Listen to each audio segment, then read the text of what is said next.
ആസൂത്രിതമായി നടത്തിയൊരു കൊലപാതകമാണ്. വിവിധ പ്രദേശങ്ങളിലുള്ള ആളുകളെ ഏകോപിപ്പിച്ചുകൊണ്ട് നടത്തിയൊരു സംഭവമായതുകൊണ്ട് തന്നെ ഇതിൻ്റെ പിന്നിൽ നല്ല ആസൂത്രണം നടന്നിട്ടുണ്ട്. ഇതിൻ്റെ പിന്നിൽ പ്രവർത്തിച്ച ആളുകളെ കണ്ടെത്തണം. അവരെ കൂടെ നിയമത്തിൻ്റെ മുമ്പിൽ എത്തിക്കാൻ സഹായകമായ വിധത്തിൽ അന്വേഷണം നടത്തണം. സന്ദീപിൻ്റെ ഭാര്യയ്ക്ക് ഒരു ജോലി, സ്ഥിരം വരുമാനമുള്ളൊരു ജോലി, സുരക്ഷിതമായൊരു ജോലി ഏർപ്പാട് ചെയ്ത് കൊടുക്കാൻ പത്തനംതിട്ട ജില്ലാ കമ്മിറ്റി മുൻകൈയെടുക്കും. 2 കുട്ടികളെ വളർത്താനുള്ള സാമ്പത്തികമായ ഉത്തരവാദിത്വം, അതിനുള്ള കരുത്ത് കുടുംബത്തിന് നൽകാനുള്ള വിധത്തിലുള്ള സഹായവും പാർട്ടി നൽകും. പാലക്കാട് സഞ്ജിത്തിന്റെ കൊലപാതകത്തിന്റെ ഞെട്ടൽ മാറും മുൻപാണ് തിരുവല്ലയിൽ സന്ദീപിന്റെയും ജീവൻ രാഷ്ട്രീയ പക ഇല്ലാതാക്കിയത്. കേരളത്തിൽ രാഷ്ട്രീയ കൊലപാതകം തടയുന്നതിൽ രാഷ്ട്രീയ പാർട്ടികൾ പൂർണ്ണമായും പരാജയപ്പെടുകയാണോ? തുടരുന്ന രാഷ്ട്രീയ കൊലയുടെ കാരണങ്ങൾ പരിശോധിക്കുകയാണ് ഇന്ന് സ്പെഷ്യൽ എൻകൗണ്ടറിൽ ഞാനും എസ് വിജയകുമാറും. നമുക്ക് ഇന്നത്തെ അതിഥികൾ ആരൊക്കെയാണെന്ന് നോക്കാം. അതിഥികളായി നമുക്കൊപ്പം ചേരുന്നു ഇന്ന് ഈ സ്പെഷ്യൽ എൻകൗണ്ടറിൽ CPIM നേതാവ് ശ്രീ P ജയരാജൻ, RSS നേതാവ് BJP vice president Shri B Gopalakrishnan, രാഷ്ട്രീയ നിരീക്ഷകൻ ശ്രീ MN കാരശ്ശേരി എന്നിവർ നമുക്കൊപ്പം ചേരുന്നുണ്ട്. RSP നേതാവ് ശ്രീ NK പ്രേമചന്ദ്രൻ MP-യും നമുക്കൊപ്പം ഈ ചർച്ചയിൽ പങ്കെടുക്കാൻ ഉണ്ടാകും. ഞാൻ ഈ ചർച്ച ശ്രീ MN കാരശ്ശേരി, സാമൂഹിക നിരീക്ഷകൻ എന്ന നിലയിൽ താങ്കളിൽ നിന്ന് തുടങ്ങാനാണ് ആഗ്രഹിക്കുന്നത്. ശ്രീ MN കാരശ്ശേരി, പല കാര്യങ്ങളിലും പുരോഗതി കൈവരിച്ചിട്ടുള്ള ഒരു സംസ്ഥാനമാണ് കേരളം. പല കാര്യങ്ങളിലും പ്രബുദ്ധമായ മൂല്യങ്ങൾ മുന്നോട്ട് വയ്ക്കുന്ന ഒരു സമൂഹമാണ് മലയാളിയുടേത്. പക്ഷേ ഈ രാഷ്ട്രീയ കൊലപാതകത്തിൻ്റെ കാര്യത്തിൽ വീണ്ടും വീണ്ടും നമ്മൾ അതിൻ്റെ തനി ആവർത്തനങ്ങളിലേക്ക് പോകുന്നു. അത് കൊലപാതകം നടത്തുന്ന കാര്യത്തിലായാലും ശരി, അതിൻ്റെ ഒത്തുതീർപ്പ് ശ്രമങ്ങളുടെ കാര്യത്തിലായാലും ശരി, അതിൻ്റെ അന്വേഷണങ്ങളുടെ കാര്യത്തിലായാലും ശരി, ഇത്തരം കൊലപാതകങ്ങൾ ഇല്ലാതാക്കാൻ വേണ്ടി രാഷ്ട്രീയ നേതൃത്വം ഇടപെടുന്ന കാര്യത്തിലായാലും ശരി, എല്ലാം ഒരു തനിയാവർത്തനമായി കേരളത്തിൽ മാറിക്കൊണ്ടിരിക്കുന്നു. രാഷ്ട്രീയ കൊലപാതകം ഇങ്ങനെ ആവർത്തിക്കപ്പെടുന്നതിന് യഥാർത്ഥത്തിൽ എന്താണ് കാരണം? ആരാണ് ഉത്തരവാദി?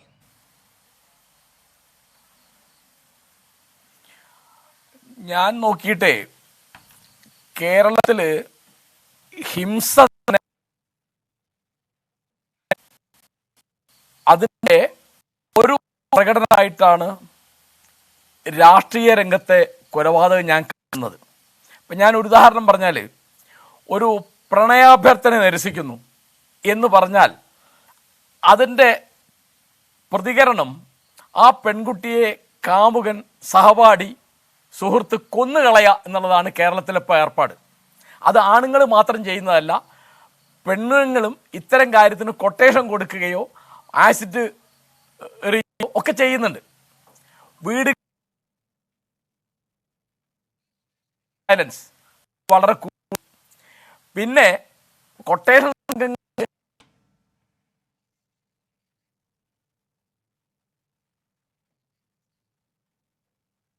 ഒരു സാങ്കേതിക തടസ്സമുണ്ടെന്ന് തോന്നുന്നു. നമുക്ക് കാരശ്ശേരി മാഷിലേക്ക് വരാം. അതിനു മുമ്പ് BJP സംസ്ഥാന vice president advocate B Gopalakrishnan കൂടി ഈ ചർച്ചയിൽ പങ്കെടുക്കുന്നുണ്ട്. അഡ്വക്കേറ്റ് B ഗോപാലകൃഷ്ണൻ, നോക്കൂ, ഇവിടെ തിരുവല്ലയിലാണെങ്കിലും അല്ലെങ്കിൽ പാലക്കാട്ടാണെങ്കിലും ഈ കണ്ണീര്, ഈ വീടുകളിലെ കണ്ണീര്, ബന്ധുക്കളുടെ കണ്ണീര് അത് തോരുന്നതേ ഇല്ലല്ലോ. നേരത്തെ ഈ RSS CPM സംഘർഷമുണ്ടായ സംസ്ഥാനത്ത് പല ജില്ലകളിലും അതുണ്ടായ ഘട്ടത്തിൽ അതിലൊരു പരിഹാരശ്രമം ഇനിയിപ്പോൾ അനൗദ്യോഗികമാണെങ്കിൽ കൂടിയും നടന്നിട്ടുണ്ട്. അതിൽ BJP നേതാക്കളും CPM നേതാക്കളും അനൗപചാരികമായി പങ്കെടുക്കുകയും ചെയ്തു. ശ്രീ എമ്മിനെ പോലെയുള്ള ആത്മീയ മേഖലയിൽ പ്രവർത്തിക്കുന്നവർ മുൻകൈ എടുത്താണ് അത്തരം ചർച്ചകൾ നടത്തുകയും ഒക്കെ ചെയ്തത്. അത് അങ്ങോട്ടും ഇങ്ങോട്ടും സമ്മതിച്ചിട്ടുള്ളതാണ്. എന്തുകൊണ്ടാണ് ഇത്തരം ചർച്ചകളിൽ ഉണ്ടായ തീരുമാനങ്ങൾ അതൊരു രാഷ്ട്രീയ സന്ദേശമായി താഴെത്തട്ടിലേക്ക് എത്താത്തത്? അങ്ങനെ എത്തിക്കേണ്ടതില്ല എന്ന രാഷ്ട്രീയ തീരുമാനമാണോ ഇവിടെ ഈ മുൻനിര രാഷ്ട്രീയ പാർട്ടികൾ, മുഖ്യധാര രാഷ്ട്രീയ പാർട്ടികൾ എടുക്കുന്നത്? അതുകൊണ്ടാണോ ഇത് നിരന്തരമായി ഇത്തരം കൊലപാതകങ്ങൾ ആവർത്തിക്കപ്പെടുന്നത്? നിങ്ങളുടെ ചോദ്യത്തിനുള്ളിലത്തെ ചില ധ്വനികൾ അനുസരിച്ച് സമീപകാലത്ത് നടന്ന രാഷ്ട്രീയ കൊലപാതകം 2 എണ്ണം, അത് രണ്ടും CPM-ഉം മാർക്സിസ്റ്റ് പാർട്ടിയും ചേർന്ന് നടത്തിയതായിട്ട് നമുക്ക് മനസ്സിലാക്കാൻ കഴിയില്ല. പോലീസ് അങ്ങനെ സമ്മതിച്ചിട്ടില്ല. പാലക്കാട് നടന്നത് മതതീവ്രവാദികളുടെ അഴിഞ്ഞാട്ടമായിരുന്നു. മതതീവ്രവാദികൾ എല്ലാ രാഷ്ട്രീയ പാർട്ടികൾക്കും, ജനാധിപത്യ വിശ്വാസികൾക്കും, സമാധാനം ആഗ്രഹിക്കുന്ന എല്ലാവർക്കും മതതീവ്രവാദികൾ ഭീഷണിയാണ്. അവരെ നിലയ്ക്ക് നിർത്തേണ്ട ചുമതല ഭരണകൂടത്തിനാണ്. ഭരണകൂടം ശക്തമായാൽ മതതീവ്രവാദികൾ നിലയ്ക്ക് നിർത്തപ്പെടാം. അത് എല്ലാ രാഷ്ട്രീയ പാർട്ടികൾക്കും ഒരേപോലെ ഭീഷണിയായി, എല്ലാ മതവിഭാഗങ്ങൾക്കും ഭീഷണിയായി നിൽക്കുന്ന മതതീവ്രവാദികൾ കേരളത്തിൽ ശക്തി പ്രാപിച്ചു വരുന്നു എന്നുള്ളത് രാഷ്ട്രീയത്തിൽ മാത്രമല്ല ജനാധിപത്യത്തിൽ വിശ്വസിക്കുന്ന എല്ലാവർക്കും അങ്ങേയറ്റം ആശങ്കാജനകമാണ്. അതിനെ നേരിടാൻ ഭരണകൂടം ഉണ്ടാവണം. രണ്ടാമത്തെ കൊലപാതകം എന്ന് പറയുന്നത് സ്വാഭാവികമായിട്ടും തിരുവല്ലയിൽ നടന്നതാണ്. തിരുവല്ലയിൽ നടന്ന കൊലപാതകം രാഷ്ട്രീയ പ്രേരിതമല്ല എന്ന് അന്വേഷണ ഉദ്യോഗസ്ഥന്മാർ പരസ്യമായി പറഞ്ഞു. രാഷ്ട്രീയ പ്രേരിതമല്ല എന്ന് CPM തന്നെ ആദ്യത്തെ ഫേസ്ബുക്ക് പോസ്റ്റ്, CPM അവിടുത്തെ പ്രവർത്തകൻ്റെ ആദ്യത്തെ ഫേസ്ബുക്ക് പോസ്റ്റിലും ആ കാര്യം സൂചിപ്പിച്ചിരുന്നു. അതിനുശേഷം ജാഗ്രതയോടുകൂടി പോലീസ് എല്ലാ പ്രതികളെയും പിടിച്ചു. പ്രതികളെ പിടിച്ചപ്പം നിങ്ങൾക്ക് മനസ്സിലാക്കാൻ പറ്റും പ്രതികൾ ആരൊക്കെയാണെന്ന്. 2-3 ദിവസം അടുപ്പിച്ച് ചർച്ച ചെയ്ത വിഷയമാണ്. അതുകൊണ്ട് ഞാനതിനെക്കുറിച്ച് പറയാൻ ആഗ്രഹിക്കുന്നില്ല. നിർഭാഗ്യവശാൽ അതിൽ ഒരു യുവമോർച്ച, ഒരു മുൻ യുവമോർച്ചയുടെ പ്രവർത്തകനുണ്ട് എന്നുള്ളതാണ് ആരോപണം. ശരിയാണ്, മുൻ യുവമോർച്ചയുടെ പ്രവർത്തകനുണ്ട്. അല്ല, പ്രതികളെല്ലാം BJP പ്രവർത്തകരാണെന്നാണ് പോലീസിന്റെ റിമാൻഡ് റിപ്പോർട്ട്. ഞാനൊന്ന് പറഞ്ഞു തീർന്നതിന് ശേഷം നിങ്ങൾ പറഞ്ഞു കഴിഞ്ഞാൽ ഞാനത് എനിക്ക് പൂർണ്ണമാക്കാനായിട്ട് കഴിയും. അപ്പോൾ വാസ്തവത്തിൽ എന്താണ് ആദ്യത്തെ പോലീസ് റിപ്പോർട്ടിനെ കുറിച്ചാണ് ഞാൻ സംസാരിക്കുന്നത്. ആദ്യത്തെ പോലീസ് റിപ്പോർട്ട് വളരെ കൃത്യമായിരുന്നു. നിങ്ങളെല്ലാവരും ചർച്ച ചെയ്തതാണ്, എല്ലാ പത്രമാധ്യമങ്ങളിലും വന്നതാണ്. പോലീസിൻ്റെ നിശാന്തനിയുടെ റിപ്പോർട്ട് വന്നിരുന്നു. ഇതിനകത്ത് രാഷ്ട്രീയമില്ല. കണ്ണൂരുകാരനായിട്ടുള്ള ആളുകൾ, മുൻ CPMുമായി ബന്ധപ്പെട്ട ആളുകൾ, ഇവരൊക്കെ BJP ആണ്, RSS ആണെന്ന് പറയുന്നത് തന്നെ വാസ്തവത്തിൽ CPMകാർക്കും അതുപോലെ പോലീസിന് നാണക്കേടാണ്. എന്താ സംഭവിച്ചത് ഫസൽ വധം പോലെയാണ്. എന്തായാലും ഫസൽ വധം നമുക്കെല്ലാവർക്കും അറിയാം എങ്ങനെ ഉണ്ടായി എന്നുള്ളത്.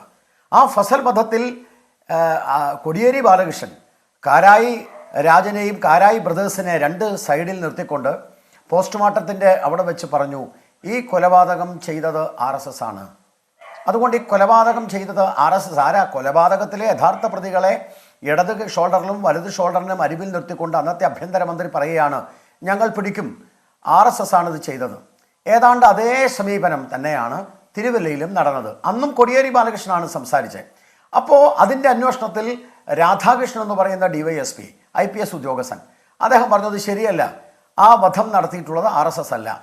പക്ഷേ RSSനെ പ്രതി ചേർത്താൻ സമ്മർദ്ദം ഭരണകൂടത്തിൽ നിന്നുണ്ടായപ്പോൾ അദ്ദേഹം പറഞ്ഞത് സാധ്യമല്ല എന്ന്. രാധാകൃഷ്ണൻ്റെ ഇന്നത്തെ അവസ്ഥ ഞാൻ നിങ്ങളോട് പറയേണ്ട ആവശ്യമില്ലല്ലോ. എനിക്ക് ആത്മഹത്യയല്ലാതെ വേറെ വഴിയൊന്നുമില്ല എന്ന് ബഹുമാനപ്പെട്ട മുഖ്യമന്ത്രിയെ കണ്ടപ്പോൾ പറഞ്ഞപ്പോൾ എന്നാൽ ആത്മഹത്യ ചെയ്തോളാൻ പറയുകയാണ് ഉണ്ടായത്. അയാളുടെ സ്ഥിതി നിങ്ങൾ തന്നെ വിവരിച്ചതാണ്. പക്ഷേ ആ രാധാകൃഷ്ണൻ അവസ്ഥയാണോ നിശാന്തിനിക്ക് വരാൻ പോകുന്നത് എന്ന് ജനാധിപത്യ വിശ്വാസികൾ സംശയിച്ചാൽ അതിൽ തെറ്റു പറയാൻ പറ്റുമോ? പോലീസിൻ്റെ റിപ്പോർട്ടിൽ ഇത് രാഷ്ട്രീയ പ്രേരിതമല്ല, ഇത് BJP അല്ല. പക്ഷേ പിറ്റേ ദിവസം കോടിയേരി ബാലകൃഷ്ണൻ പറയാണ് അത് BJP ആണ്. ഒരു രക്തസാക്ഷിയെ കിട്ടാൻ സമൂഹത്തിൽ സ്പർദ്ധയുണ്ടാക്കുന്നത് ഒരു രാഷ്ട്രീയ പാർട്ടിക്ക് യോഗ്യമാണോ? സംസ്ഥാന സെക്രട്ടറിയാണ്. ഇല്ലാത്ത ഒരു കാര്യം പറഞ്ഞ് അണികൾക്കിടയിൽ ഒരു BJP RSS വിരോധമുണ്ടാക്കി അതിൻ്റെ പേരിൽ 3 BJP പ്രവർത്തകരുടെ വീട് തല്ലിപ്പൊളിച്ച് വീണ്ടും അശാന്തി ഉണ്ടാക്കാൻ ശ്രമിക്കുന്നത് ശരിയാണോ?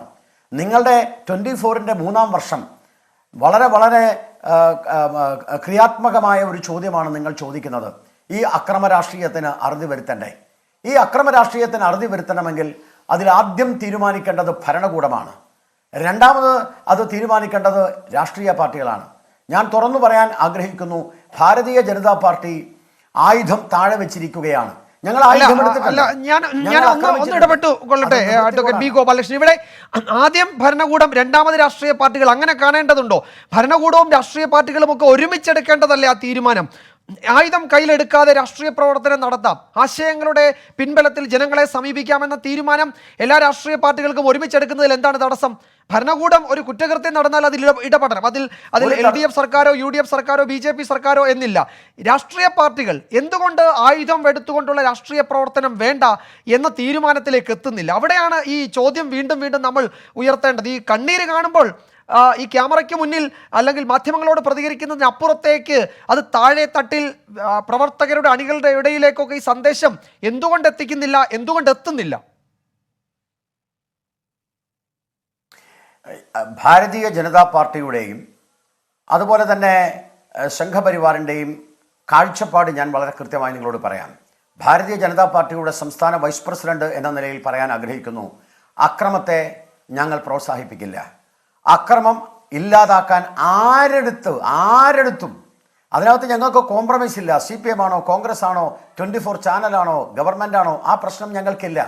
അക്രമം അവസാനിപ്പിക്കാൻ, കൊലപാതക രാഷ്ട്രീയം ഇല്ലാതാക്കാൻ ആരുമായും സംസാരിക്കാനും ആരുമായും ചർച്ച ചെയ്യാനും ഏതറ്റം വരെയും സമാധാനം സംരക്ഷിക്കാനും ഞങ്ങൾ തയ്യാറാണ് എന്ന് ആമുഖമായി പറഞ്ഞുകൊണ്ടാണ് ഞാൻ ഈ ചർച്ചയിൽ തുടരാൻ ഒരു മിനിറ്റ് ശ്രീ ബി ഗോപാലകൃഷ്ണൻ, അതിന്റെ വിശദമായി നമുക്ക് അതിന്റെ അടരുകളിലേക്ക് കടക്കണം ഈ ചർച്ചയിൽ. കാരണം ഇത് ക്രിയാത്മകമായ ഒരു നിർദ്ദേശത്തിലേക്കോ അതല്ലെങ്കിൽ എല്ലാ രാഷ്ട്രീയ കക്ഷികൾക്കും സ്വീകാര്യമാകുന്ന ഒരു നിർദ്ദേശത്തിലേക്കോ ഒക്കെ ഈ ചർച്ച എത്താൻ കഴിഞ്ഞാൽ അതായിരിക്കും നമുക്ക് ഈ ദിവസത്തിൽ നമുക്ക് അല്ലെങ്കിൽ ജനങ്ങൾക്ക് മുന്നിൽ വെക്കാൻ പറ്റുന്ന ഏറ്റവും പ്രധാനപ്പെട്ട കാര്യം. ശ്രീ പി ജയരാജനിലേക്ക് ഞാൻ പോകുന്നു. ശ്രീ പി ജയരാജൻ, നമ്മൾ ശ്രദ്ധിച്ചിട്ടുള്ളത് 2 കാര്യങ്ങളാണ് കേരളത്തിൽ എവിടെ രാഷ്ട്രീയ കൊലപാതകങ്ങൾ സംഭവിക്കുമ്പോഴും. അതിലൊന്ന്, ഉടൻ തന്നെ ഇതിൽ പ്രതികളാണ് എന്ന് ആരോപിക്കപ്പെടുന്നവരുടെ രാഷ്ട്രീയ പാർട്ടികൾ ഉടൻ തന്നെ കൊലവിളി പ്രസംഗമോ അതല്ലെങ്കിൽ പ്രകോപനപരമായ മുദ്രാവാക്യമോ തിരിച്ചടിക്കുമെന്നുമുള്ള സന്ദേശവുമായി രംഗത്ത് വരുന്നു. 2, ഇത് ഭരണകക്ഷിയിൽപ്പെട്ട ആളാണ് ഇതിൽ പ്രതികളായി വരുന്നതെങ്കിൽ സ്വാഭാവികമായും പ്രതിപക്ഷ രാഷ്ട്രീയ പാർട്ടികൾ CBI പോലെയുള്ള അല്ലെങ്കിൽ ഒരു ഉന്നത അന്വേഷണ സംഘം സംസ്ഥാന സർക്കാരിൻ്റെ അന്വേഷണത്തിൽ അവിശ്വാസം രേഖപ്പെടുത്തിക്കൊണ്ട് ഒരു ഉന്നത അന്വേഷണ സംഘം വേണം എന്ന ആവശ്യം മുന്നോട്ട് വയ്ക്കുന്നു. ഇപ്പോൾ ഈ സന്ദീപിൻ്റെ കാര്യത്തിലും തിരുവല്ലയിലെ കൊലപാതകത്തിൻ്റെ കാര്യത്തിലും BJP സംസ്ഥാന അധ്യക്ഷൻ DGPയോട് ആവശ്യപ്പെട്ടിരിക്കുന്നത് ഒരു വിദഗ്ധ അന്വേഷണ സംഘം, പ്രത്യേക അന്വേഷണ സംഘം വേണം എന്നുള്ളതാണ്. അതായത് പ്രതികൾ സംരക്ഷിക്കപ്പെടും എന്ന പ്രതീതി ഒന്നാമതായി ഉണ്ടാകുന്നു. 2, ഒരു കൊലപാതകം നടക്കുമ്പോൾ തന്നെ തിരിച്ചടിക്കും എന്ന പ്രകോപനം സൃഷ്ടിക്കപ്പെടുന്നു. ഇത് നിയന്ത്രിക്കേണ്ടതും തടയേണ്ടതും രാഷ്ട്രീയ പാർട്ടികളുടെ ചുമതലയല്ലേ, ഉത്തരവാദിത്വമല്ലേ?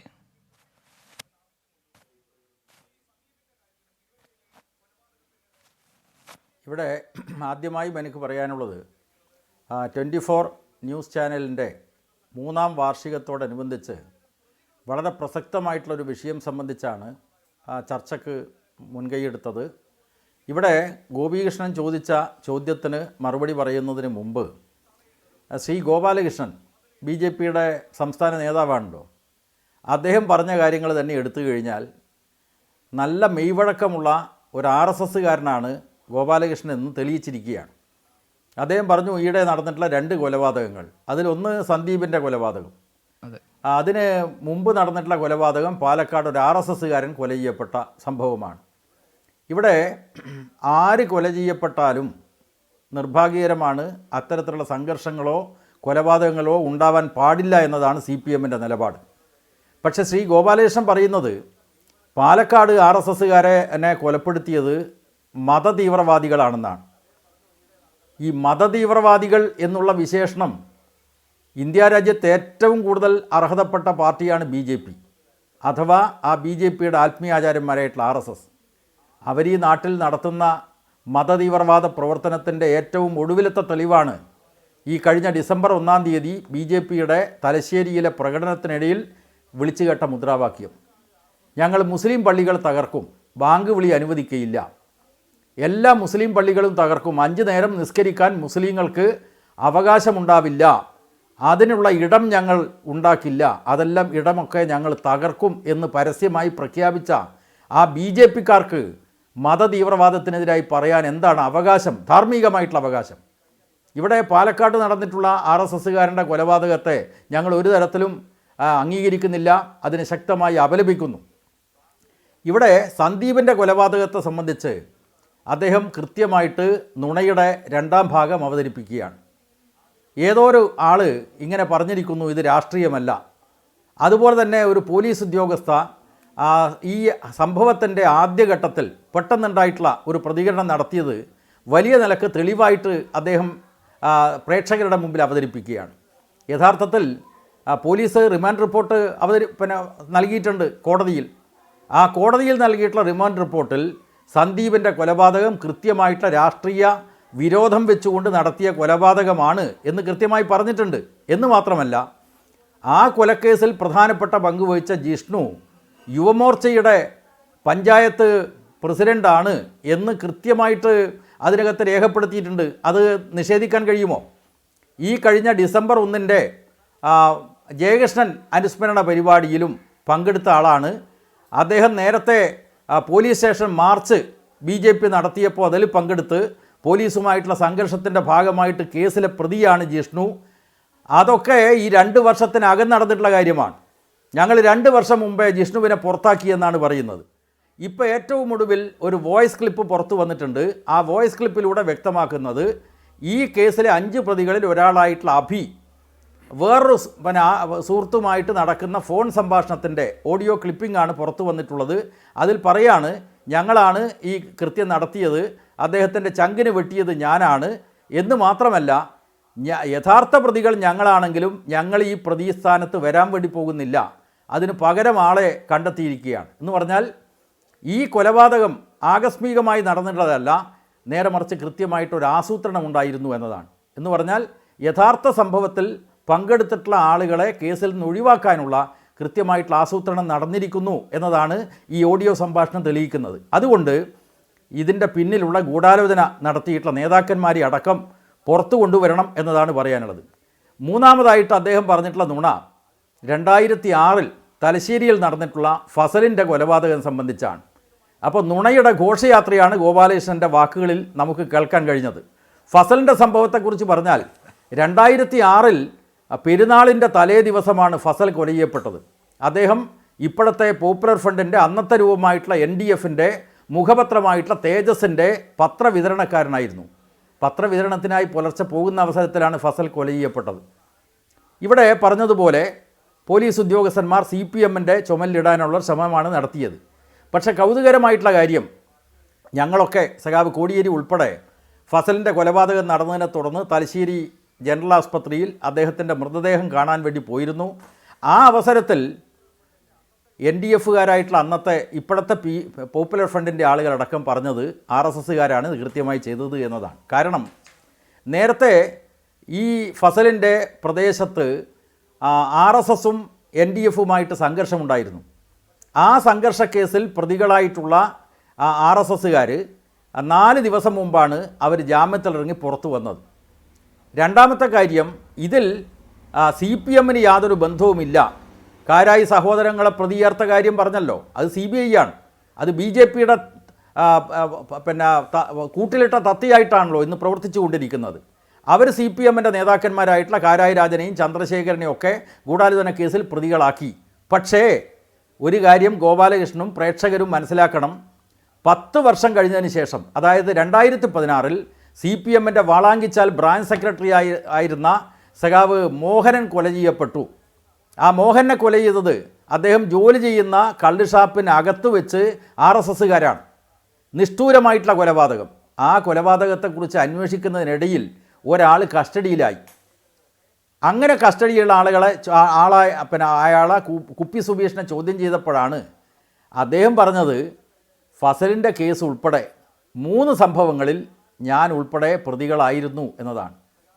ഇത് പോലീസിന് നൽകിയിട്ടുള്ള മൊഴി മാത്രമല്ല, അതിനു മുമ്പേ ഈ പോലീസ് വാളാങ്കിച്ചാൽ മോഹനൻ കൊലക്കേസിൽ കസ്റ്റഡിയിലാവുന്നതിന് മുമ്പ് തന്നെ കുപ്പി സുബീഷ് മറ്റൊരാളുമായി നടത്തുന്ന ഫോൺ സംഭാഷണവും പുറത്തു വന്നിട്ടുണ്ട്.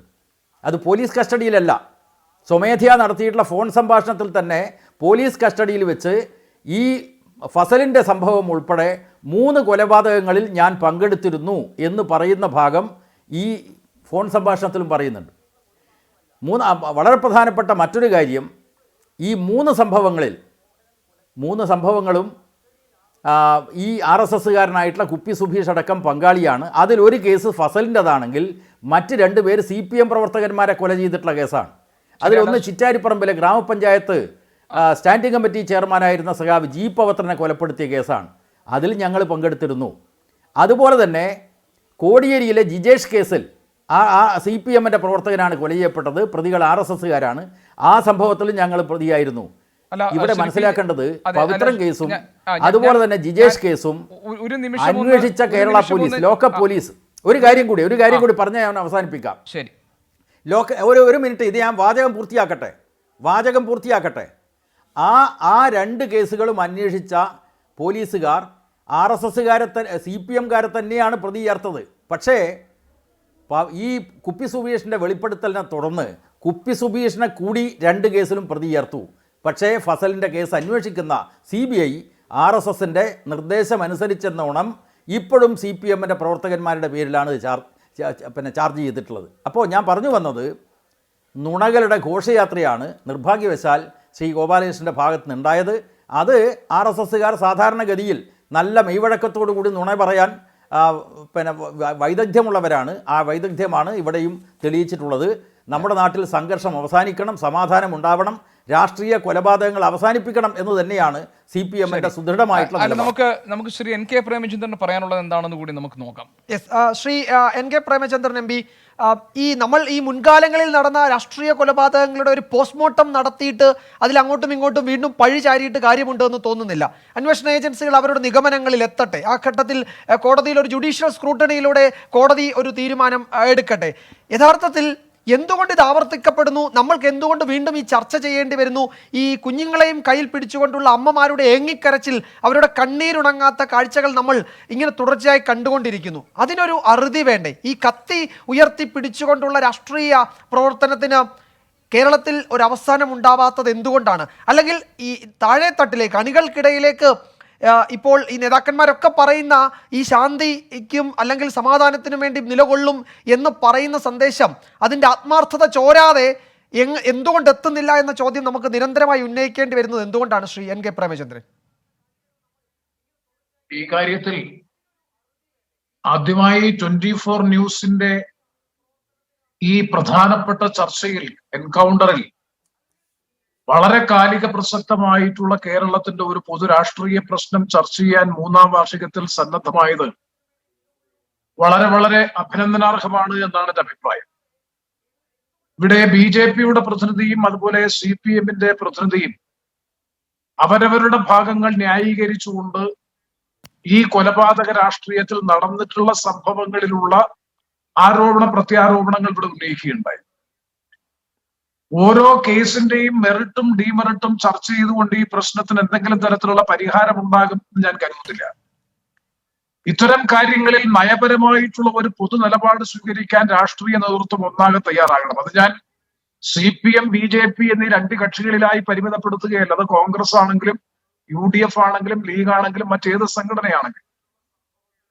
അപ്പൊ അത്തരം കാര്യങ്ങളിൽ പല ഘട്ടങ്ങളിലും സമാധാനപൂർവമായിട്ടുള്ള ചർച്ചകളും സമവായ ചർച്ചകളും ഒക്കെ നടന്നെങ്കിൽ പോലും കേരളത്തിൽ ഇത് വീണ്ടും വീണ്ടും ആവർത്തിക്കുന്നു എന്നുള്ളത് ഏറ്റവും ഗൗരവതരമായിട്ടുള്ള പ്രശ്നമാണ്.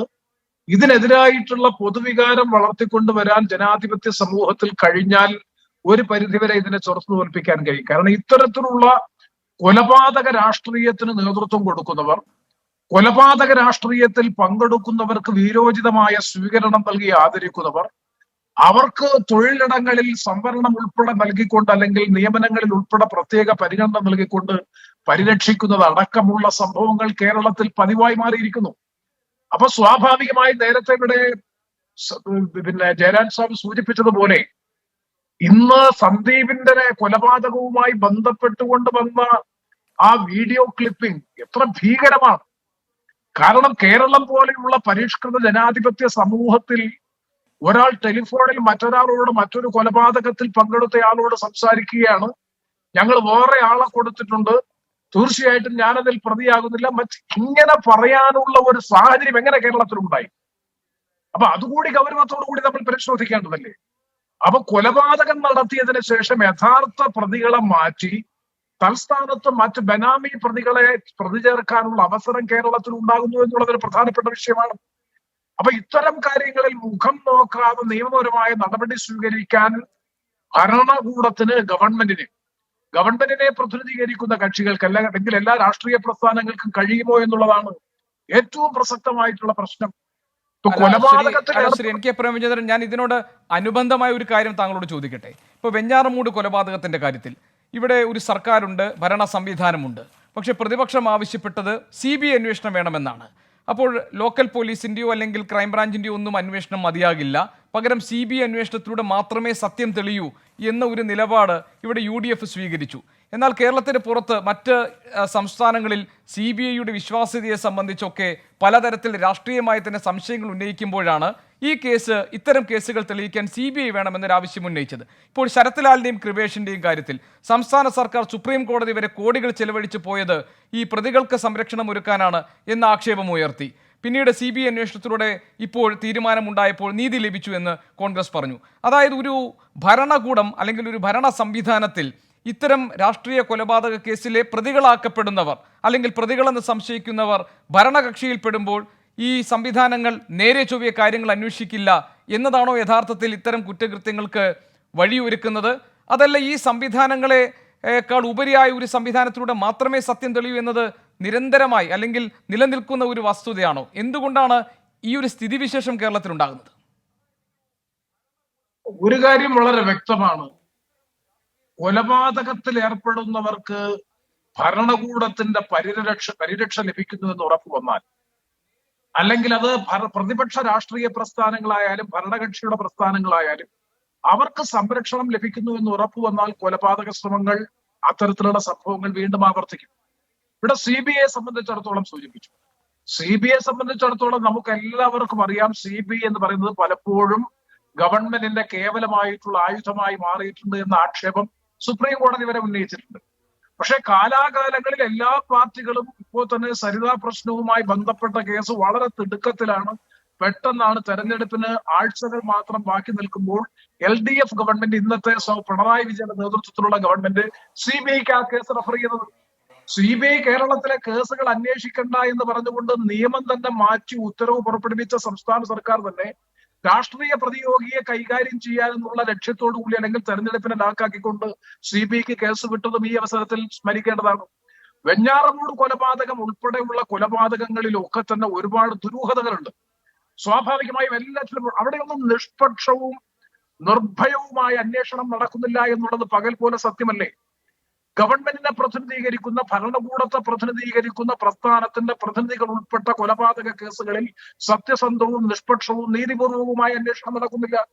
ആ അന്വേഷണം നടക്കുന്നില്ല എന്നുള്ളത് കൊണ്ട് തന്നെയാണ് പലപ്പോഴും മറ്റൊരു ഏജൻസിയെ ആശ്രയിക്കാൻ രാഷ്ട്രീയ പ്രസ്ഥാനങ്ങൾ നിർബന്ധിതമായി തീരുന്നത്. ഇപ്പൊ തന്നെ കേരളത്തിന്റെ ചരിത്രത്തിൽ കേട്ടുകേൾവി പോലും ഇല്ലാത്ത സംഭവമല്ലേ CBIയുടെ രംഗപ്രവേശത്തെ പ്രതിരോധിക്കുന്നതിന് വേണ്ടി, CBIയെ തടയുന്നതിന് വേണ്ടി പൊതു ഖജനാവിൽ നിന്ന് എത്ര കോടി രൂപയാണ് ചെലവഴിക്കുന്നത്? ഞങ്ങൾക്ക് പങ്കില്ല എന്ന് കൃത്യവും വ്യക്തവുമായിട്ടുള്ള നിലപാടുണ്ട് എന്നുണ്ടെങ്കിൽ ഏത് ഏജൻസിയും അന്വേഷിക്കട്ടെ. ആ ഏജൻസിയുടെ അന്വേഷണത്തെ എന്തിനാ ഭയക്കുന്നത്? അപ്പോ ഇത്തരം കാര്യങ്ങളിൽ ആരാ കൊലപാതകം അല്ലെങ്കിൽ മരണപ്പെട്ടു പോയ കൊലപാതകത്തിന് ഇരയുടെ വീട്ടുകാർക്കും അച്ഛനും അമ്മയുമാണ് പരാതിയുമായി പോകുന്നത്. ആ അച്ഛന്റെയും അമ്മയുടെയും പരാതിക്ക് വേണ്ടേ പ്രഥമ പരിഗണന കൊടുക്കാൻ? അവർക്ക് നിലവിലുള്ള അന്വേഷണത്തിൽ വിശ്വാസമില്ല. യഥാർത്ഥ പ്രതികൾ പിടിക്കപ്പെടില്ല. നിഷ്പക്ഷമായ നിലയിൽ എന്റെ മകന്റെ കൊലപാതകവുമായി ബന്ധപ്പെട്ട കേസ് അന്വേഷിക്കപ്പെടില്ല എന്ന് ഉറപ്പുവരുന്നതിന്റെ അടിസ്ഥാനത്തിൽ ഹൈക്കോടതിയിൽ പോയി ഒരു ഹർജി സമർപ്പിക്കുമ്പോൾ അയാൾക്ക് വിശ്വാസമില്ല എന്നുണ്ടെങ്കിൽ മറ്റൊരു ഏജൻസി അന്വേഷിക്കണമെന്ന് അദ്ദേഹം ആവശ്യപ്പെടുമ്പോ ആ ആവശ്യത്തോട് അനുഭാവപൂർവമായ നിലപാട് സ്വീകരിക്കാം. കോട്ടെ, അനുഭാവപൂർവമായ നിലപാട് സ്വീകരിക്കണ്ട, എതിർക്കാതിരിക്കാമല്ലോ. അതിന് സുപ്രീം കോടതി വരെ കേസ് പോവുക എന്ന് പറയുമ്പോൾ ഏതറ്റം വരെ പോയും കൊലപാതകത്തിൽ പങ്കെടുക്കുന്നവരെ സംരക്ഷിക്കുമെന്ന സന്ദേശം നമ്മുടെ സമൂഹത്തിൽ കൊടുത്താൽ ഇതിനപ്പുറവും നടക്കും. അതുകൊണ്ട് ഈ കാര്യത്തിൽ തീരുമാനമെടുക്കേണ്ടത് രാഷ്ട്രീയ പാർട്ടികളാണ്. ഈ കാര്യത്തിൽ തീരുമാനമെടുക്കേണ്ടത്. നേരത്തെ നിരന്തരമായി കേരളത്തിൽ ഉണ്ടായിരുന്ന BJP അല്ലെങ്കിൽ RSS, CPM കൊലപാതകം ഒരു പരിധിവരെ നിന്നതായിരുന്നു. ഒരുപക്ഷെ മസ്കറ്റ് ഹോട്ടലിൽ വെച്ച് നടന്ന ചർച്ചയുടെ അടിസ്ഥാനത്തിൽ ഉരുത്തിരിഞ്ഞു വന്ന സമവായത്തിന്റെ അടിസ്ഥാനത്തിലാണ്. കാരണം കേരളത്തിൽ കഴിഞ്ഞ കുറെ കാലമായി RSS, CPM സംഘടനകൾ ഉണ്ടായിരുന്നില്ല.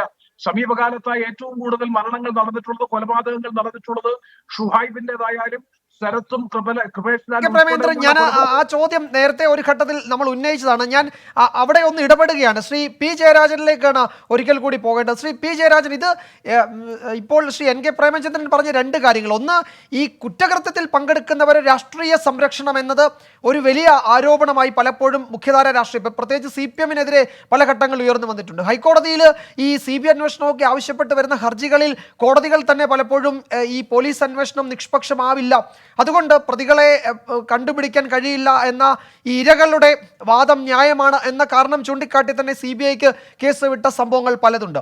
ഒപ്പം തന്നെ ഈ നേരത്തെ നടന്ന ഈ CPM RSS സംഘർഷമുണ്ടായ ഘട്ടങ്ങളിൽ, അത് മൂർധന്യാവസ്ഥയിലെത്തിയ ഘട്ടങ്ങളിൽ അത് ഒത്തുതീർപ്പാക്കുന്നതിന് അല്ലെങ്കിൽ അതിൽ ഇടപെടുന്നതിന് നടത്തിയ ശ്രമങ്ങൾ അത് വലിയ തോതിൽ ഫലം കണ്ടിട്ടുണ്ട്.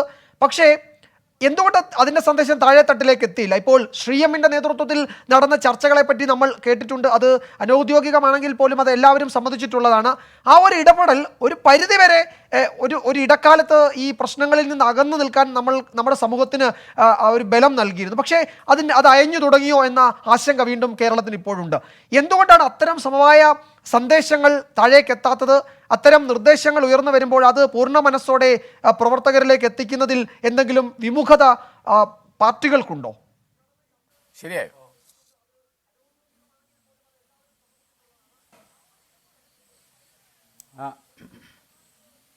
ഇവിടെ ശ്രീ വിജയകുമാർ ഒരു കാര്യം പറയേണ്ടതുണ്ട്.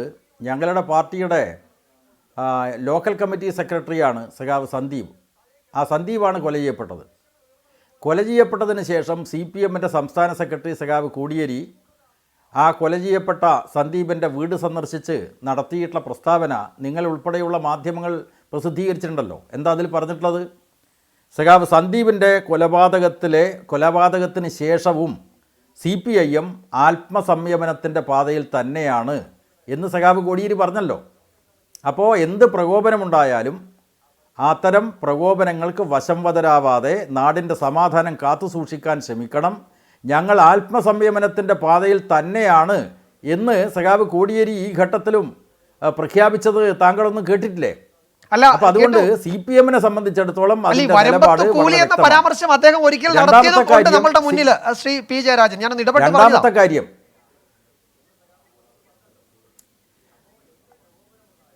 തീർച്ചയായിട്ടും കാരണം RSS പോലെയുള്ള ശക്തികൾ CPMൻ്റെ പ്രവർത്തകന്മാരെ അരിഞ്ഞു വീഴ്ത്തുന്ന അവസരത്തിൽ അതൊക്കെ രാഷ്ട്രീയ കൊലപാതകമല്ല എന്നാണ് നിങ്ങളെപ്പോലെയുള്ള മാധ്യമങ്ങൾ പ്രചരിപ്പിച്ചിരുന്നത്. അത് നിങ്ങൾ മറന്നുപോയോ? അപ്പോൾ CPMൻ്റെ പ്രവർത്തകന്മാരെ കൊല ചെയ്യപ്പെട്ട് കഴിഞ്ഞാൽ അത് കൊട്ടേഷൻ സംഘങ്ങൾ തമ്മിലുള്ള സംഘടനമാണ് എന്ന് വരുത്തുക, അതിനെ വാർത്തയുടെ പിൻപുറത്ത് അത് ഏറ്റവും അവ്യക്തമായിട്ടുള്ള നിലയിൽ വാർത്ത കൊടുക്കുക, വാർത്ത വിന്യസിക്കുക, ഇതൊക്കെ ചെയ്യുന്ന മാധ്യമങ്ങളെ നിങ്ങൾ ഓർക്കുന്നില്ലേ? ജനങ്ങളിതെല്ലാം ഓർക്കുന്നുണ്ട്.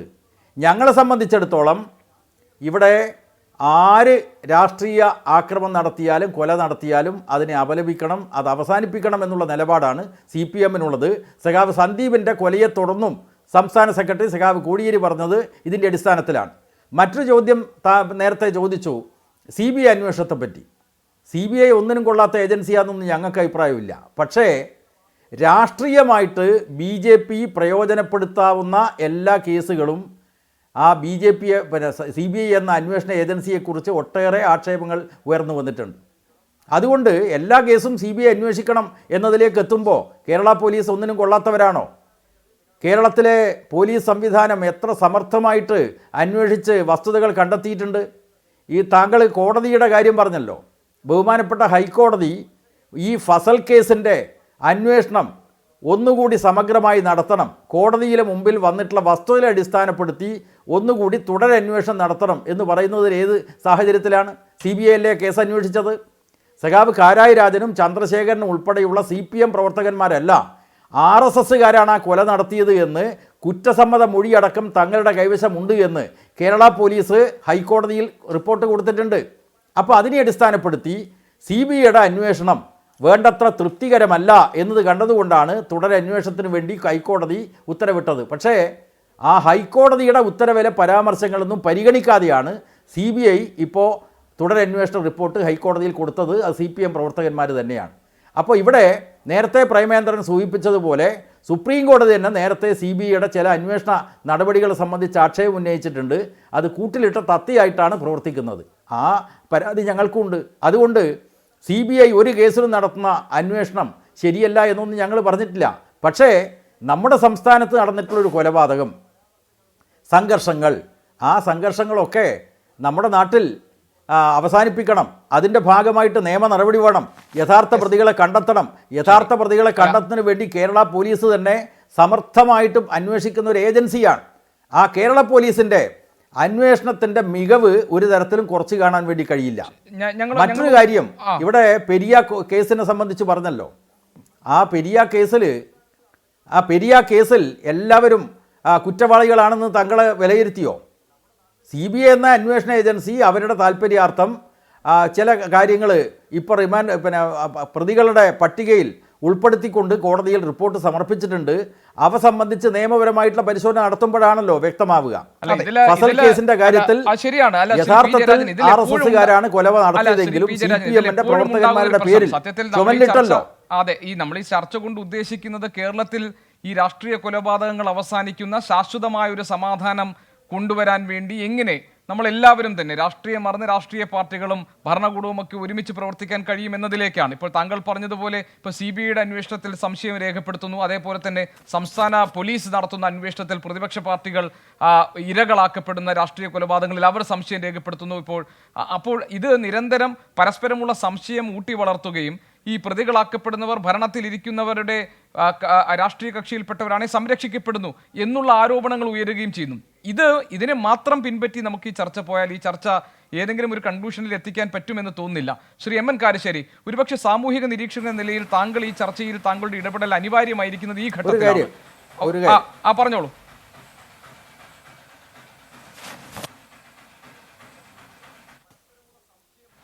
പറഞ്ഞോളൂ ശ്രീ P. ജയരാജൻ.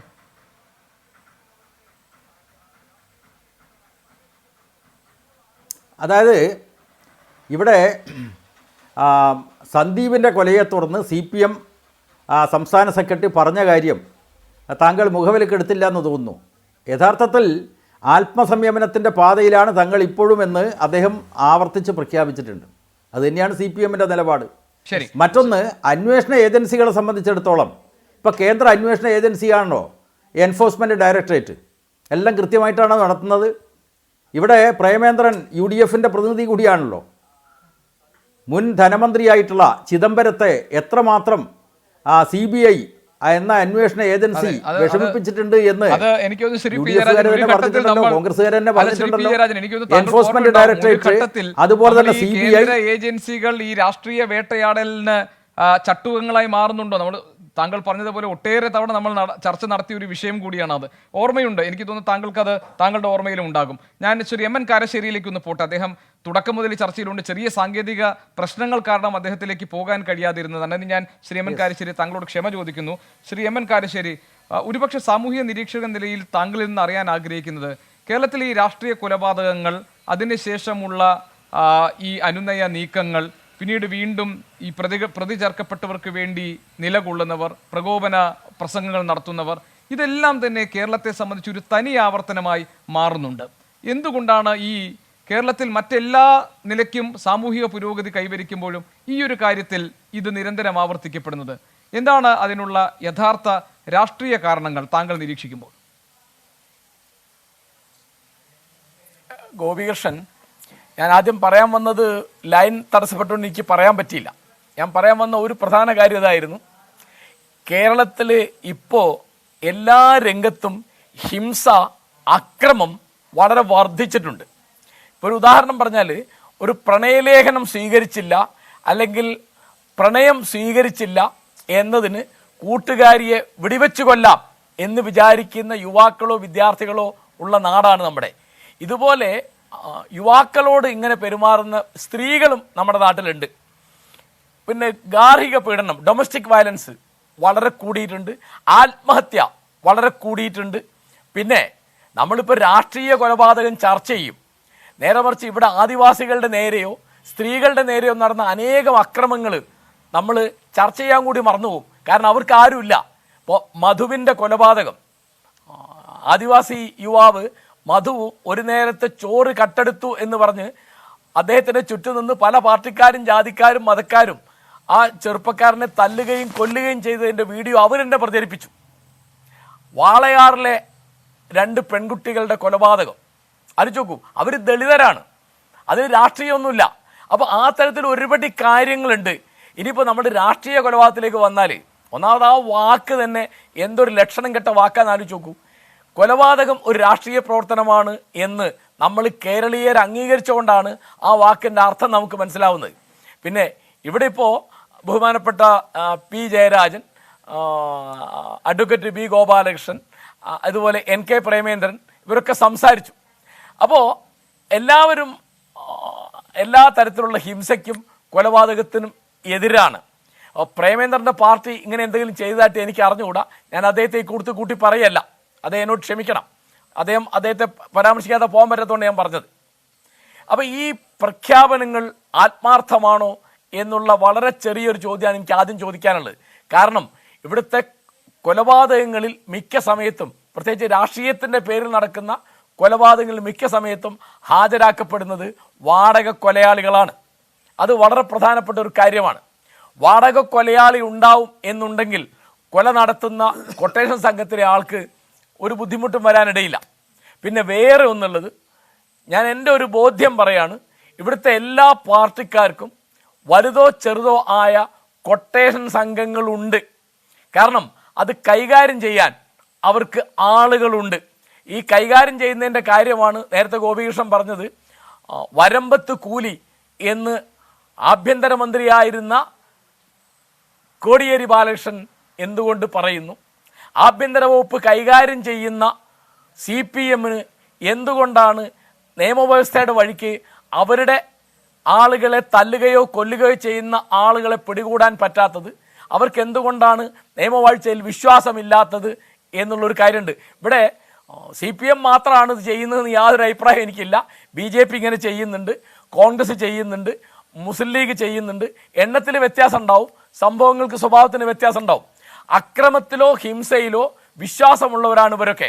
അതൊരു പ്രത്യയശാസ്ത്രമായിട്ട് ഉന്മൂലന സിദ്ധാന്തമുള്ളത് എൻ്റെ അറിവിൽ നക്സലൈറ്റുകൾക്ക് മാത്രമാണ്. അല്ലാത്തവർക്കൊന്നും ഉന്മൂലന സിദ്ധാന്തമില്ല. പക്ഷേ പ്രയോഗത്തിൽ അതുണ്ട്. അപ്പം അതുകൊണ്ട് പിന്നെ ആലോചിച്ച് നോക്കൂ, രക്തസാക്ഷികൾക്ക് എങ്ങനെയാണ് ഇത്ര വലിയ വീരപരിവേഷം കിട്ടുന്നത്? അതിലിപ്പോൾ തീർച്ചയായിട്ടും CPM-ന് അതിലൊരു പ്രത്യേക സ്ഥാനമുണ്ടെന്ന് ഞാൻ വിചാരിക്കുന്നത്. ഇപ്പോൾ TP ചന്ദ്രശേഖരൻ വധക്കേസിൽ കോടതി ശിക്ഷിച്ച കുഞ്ഞനന്തൻ കുറ്റവാളിയാണ് എന്ന് അവരൊരിക്കലും അംഗീകരിച്ചില്ല. അദ്ദേഹം ജീവിച്ചിരിക്കുന്ന കാലത്ത് അദ്ദേഹത്തിന് ഒരു ജീവിച്ചിരിക്കുന്ന രക്തസാക്ഷിയുടെ പരിവേഷം കൊടുത്തു. അദ്ദേഹം മരിച്ചപ്പോൾ ആ അളവിലുള്ള പൂജ അദ്ദേഹത്തിന് കിട്ടി.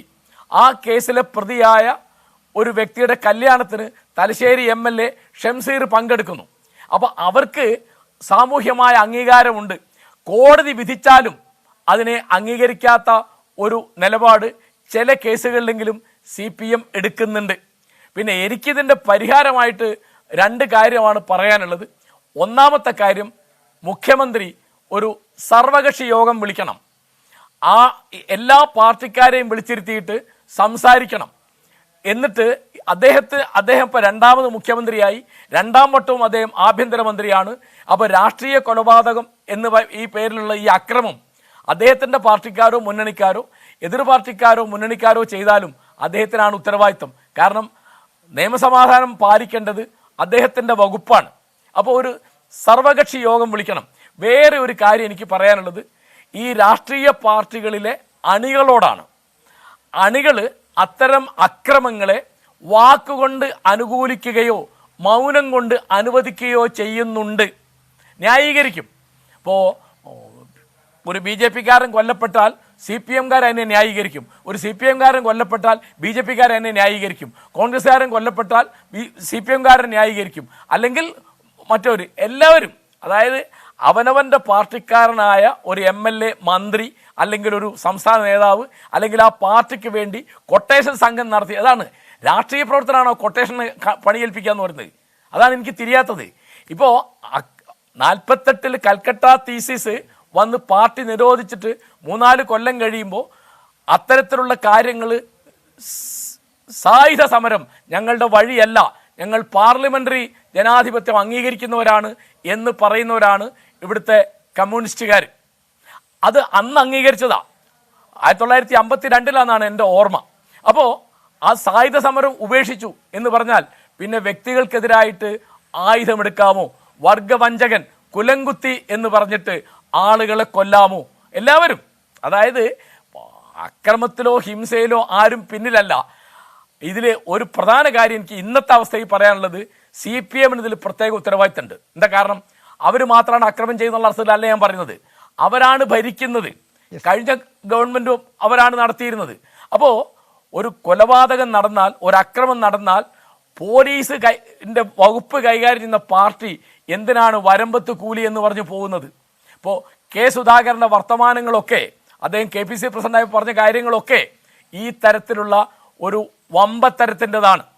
അപ്പോൾ ഒരു ചെറിയ ഉദാഹരണം പറഞ്ഞാൽ, എറണാകുളത്ത് വഴിതടയൽ സമരം നടന്നപ്പോൾ ഒരു സിനിമാ നടൻ അതിനെതിർത്ത് സംസാരിച്ചു. അപ്പോൾ അതിന് മറുപടി പറയാം. ചെയ്തതെന്താണ്? അദ്ദേഹത്തിൻ്റെ കാറ് തല്ലിപ്പൊളിക്കുക. പിന്നെ സമരം BJPക്കെതിരായിട്ടോ അല്ലെങ്കിൽ CPMനെതിരായിട്ടോ അല്ല, കേന്ദ്ര ഗവൺമെന്റിന്റെ ഇന്ധനവില വർധനവിനെതിരായിട്ടോ സംസ്ഥാന ഗവൺമെന്റിന്റെ നീതിക്കെതിരായിട്ടോ അല്ല, പിന്നെ ആ സിനിമാ നടന്റെ സിനിമ കാണിക്കുന്ന തിയേറ്ററിനെതിരായിട്ട് അക്രമം എന്നുള്ള മട്ടില്. അപ്പൊ അക്രമത്തിലാണ് അക്രമമാണ് ശരി. Might is right. ശക്തിയാണ് ശരിയാണ്. നിർദ്ദേശങ്ങൾ നമുക്ക് എന്തൊക്കെയാണ് സാധ്യമായിട്ടുള്ള പരിഹാര മാർഗങ്ങൾ എന്നത് നമുക്ക് പരിശോധിക്കണം. അതോടൊപ്പം തന്നെ താങ്കൾ പറഞ്ഞതുപോലെ ഭരണം കൈയാളുന്ന രാഷ്ട്രീയ കക്ഷിക്ക് കുറച്ച് കൂടുതൽ ഉത്തരവാദിത്വം ഇക്കാര്യത്തിലുണ്ട്. അതേസമയം തന്നെ ഏതെങ്കിലും ഒരു രാഷ്ട്രീയ പാർട്ടിയെ മാത്രം പ്രതിക്കൂട്ടിൽ നിർത്തിക്കൊണ്ട് കേരളത്തിലെ കൊലപാതക രാഷ്ട്രീയം സംബന്ധിച്ച കാര്യങ്ങൾ നമുക്ക് പരിശോധിക്കാൻ കഴിയില്ല. കൊടിയുടെ നിറമോ പാർട്ടിയുടെ പേരോ അല്ല ജീവൻ നഷ്ടപ്പെടുന്ന സാധാരണക്കാരായിട്ടുള്ള ആളുകൾ. അത് ഏത് പാർട്ടിയിൽപ്പെട്ടവരായാലും അപലപിക്കപ്പെടുന്നതിനോടൊപ്പം തന്നെ അത്തരം സംഭവങ്ങൾ ആവർത്തിക്കപ്പെടാതിരിക്കാൻ വേണ്ടിയുള്ള നിലപാട് സ്വീകരിക്കേണ്ട ഉത്തരവാദിത്വവും കേരളത്തിലെ രാഷ്ട്രീയ പ്രസ്ഥാനങ്ങൾക്കും ശരിയായ രീതിയിൽ പ്രതികളെ കണ്ടെത്തി ശിക്ഷിക്കേണ്ട ധാർമ്മികമായ ഉത്തരവാദിത്വം, നിയമപരമായ ഉത്തരവാദിത്വം സർക്കാരിനുമുണ്ട്. നമുക്ക് ഈ ചർച്ചയുടെ അടുത്ത ഘട്ടത്തിലേക്ക് വരാം. അരുൺ കൊലയ്ക്ക് അറുതി വേണ്ടേ എന്ന ചോദ്യം നമ്മൾ ഇടവേളയ്ക്ക് ശേഷം ആവർത്തിക്കുന്നു. അഡ്വക്കേറ്റ് B ഗോപാലകൃഷ്ണൻ, ഇവിടെ ഇപ്പോൾ ശ്രീ MN കാരശ്ശേരി ചൂണ്ടിക്കാട്ടിയ ഒരു പ്രധാനപ്പെട്ട കാര്യം, ഈ ഭരിക്കുന്ന പാർട്ടി എന്ന നിലയിൽ CPMന് ഒരു ഉത്തരവാദിത്വമുണ്ട്, മറ്റുള്ള പാർട്ടികളെക്കാൾ കുറച്ച് കൂടുതലുണ്ട്. BJPക്കും അത് കുറച്ച് കൂടുതലുണ്ടെന്ന് തോന്നുന്നു. കാരണം കേന്ദ്രഭരണം കൈയാളുന്ന പാർട്ടിയാണ്. അപ്പോൾ സ്വാഭാവികമായും ആ ഉത്തരവാദിത്വത്തിൻ്റെ തോത് ഒട്ടും കുറവല്ലാതെ BJPക്കുമുണ്ട്.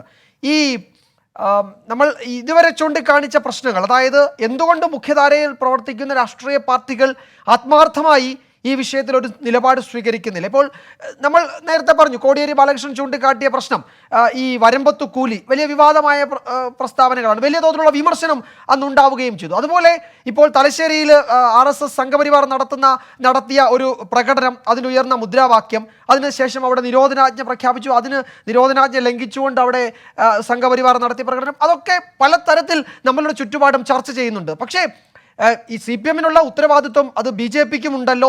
കേന്ദ്രഭരണം കൈയാളുന്ന പാർട്ടിയാണ്.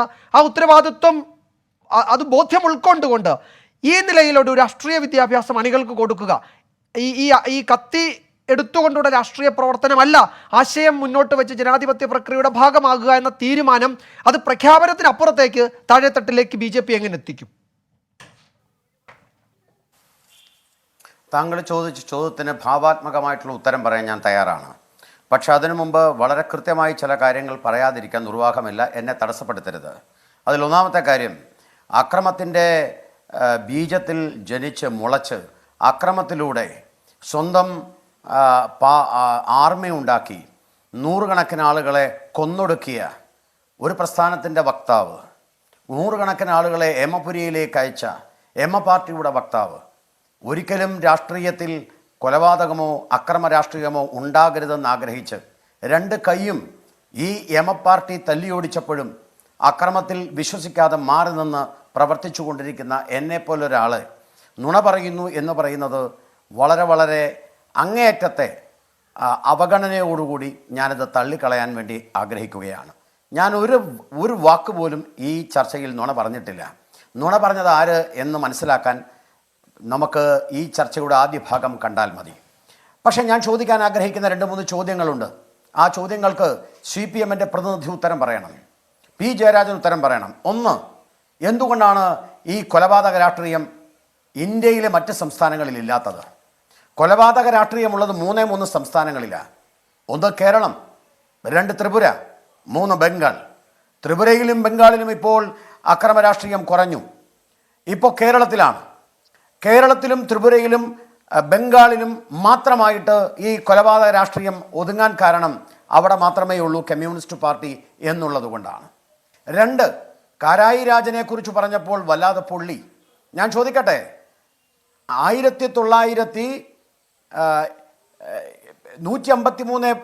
7/83 1983 എന്ന് പറഞ്ഞാൽ ഈ കാരായി രാജന് 23 വയസ്സുള്ളപ്പോൾ പാനൂരിൽ 7/83 എന്ന മുസ്ലിം പള്ളിക്കെതിരായിട്ടുള്ള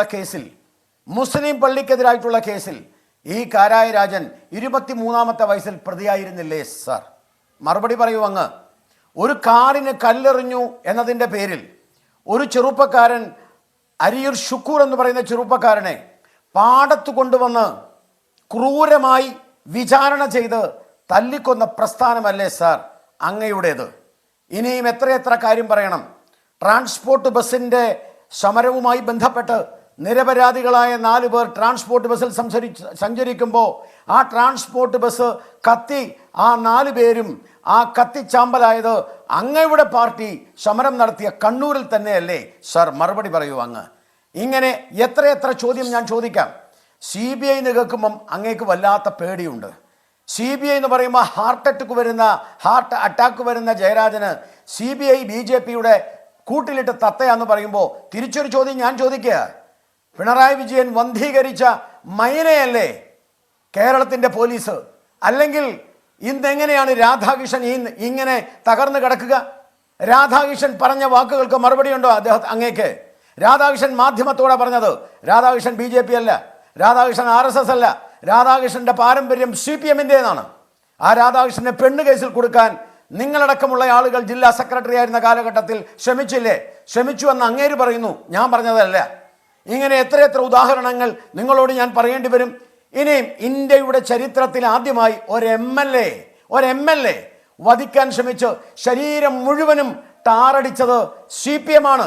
1970 കാലഘട്ടത്തിൽ ഞാൻ പറയാം, നടന്നത് എവിടെയാണെന്നറിയോ?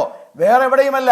1969 ഫെബ്രുവരി മാസം 9-ാം തീയതി തൃശ്ശൂരിൽ CPM-ന്റെ ജില്ലാ സെക്രട്ടറി ആയിരുന്ന KS നായർ, അയാൾ CPM-ൽ നിന്ന് CPI-യിലേക്ക് മാറിയതിൻ്റെ പേരിൽ നടു റോഡിൽ 500 പേരുള്ള പ്രകടനത്തിനുള്ളിൽ നിന്ന് പിടിച്ചുകൊണ്ടുവന്ന് നടു റോഡിൽ നഗ്നനാക്കി ടാറടിച്ച് അയാളെ നിലംപരിശാക്കി ഇല്ലാതാക്കിയതാര? ഏതു പാർട്ടിയാ?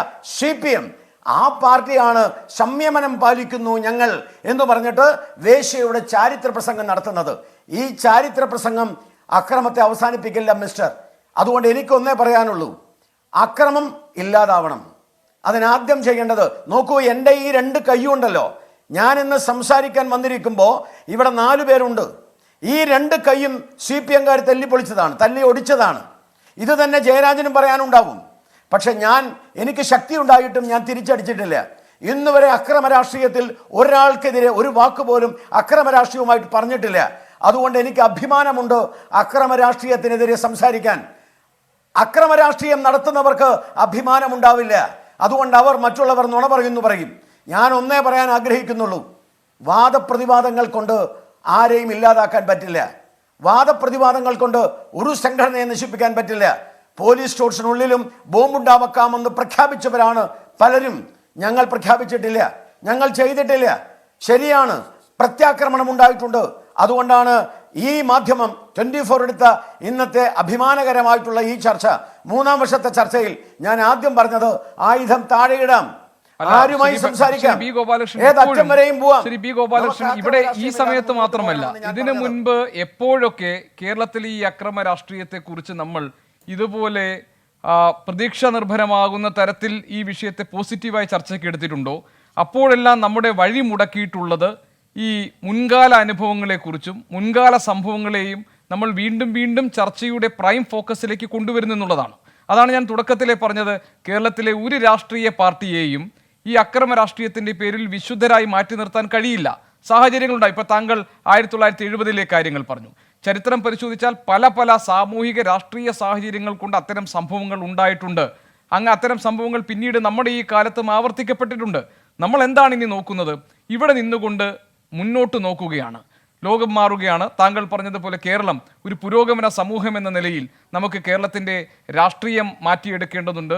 കേരളത്തിലെ രാഷ്ട്രീയ പ്രസ്ഥാനങ്ങളെ കുറെ കൂടി നവീകരിക്കേണ്ടതുണ്ട്. കേരളത്തിലെ പൊതുസമൂഹത്തെ, പ്രത്യേകിച്ച് യുവത്വത്തെ പുതിയ വഴിയിലേക്ക് നടത്തേണ്ടതുണ്ട്. അതിൻ്റെയൊക്കെ ധാർമ്മികമായ ഉത്തരവാദിത്വം ഏറ്റെടുക്കേണ്ടത് കേരളത്തിലെ രാഷ്ട്രീയ പ്രസ്ഥാനങ്ങളാണ്. അപ്പോൾ അവിടെ എങ്ങനെയാണ് നമുക്ക് ഒരു ക്രിയാത്മകമായ ഒരു ഇടപെടൽ നടത്താൻ ഞാനൊന്ന് പറഞ്ഞോട്ടെ. ആ ഞാൻ ഒരു കാര്യം താങ്കളോട് തുറന്നു പറയാൻ ആഗ്രഹിക്കുകയാണ്. കേരളത്തിലെ ആദ്യത്തെ രാഷ്ട്രീയ കൊലപാതകം നടന്നത് 1969 വാടിക്കൽ രാമകൃഷ്ണൻ എന്ന് പറയുന്ന RSS പ്രവർത്തകനെതിരെയായിട്ടാണ്.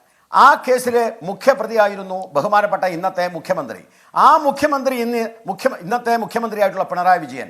ആ പിണറായി വിജയൻ 1969 നിന്ന് 2021 കേരളത്തിൻ്റെ മുഖ്യമന്ത്രിയാണ്.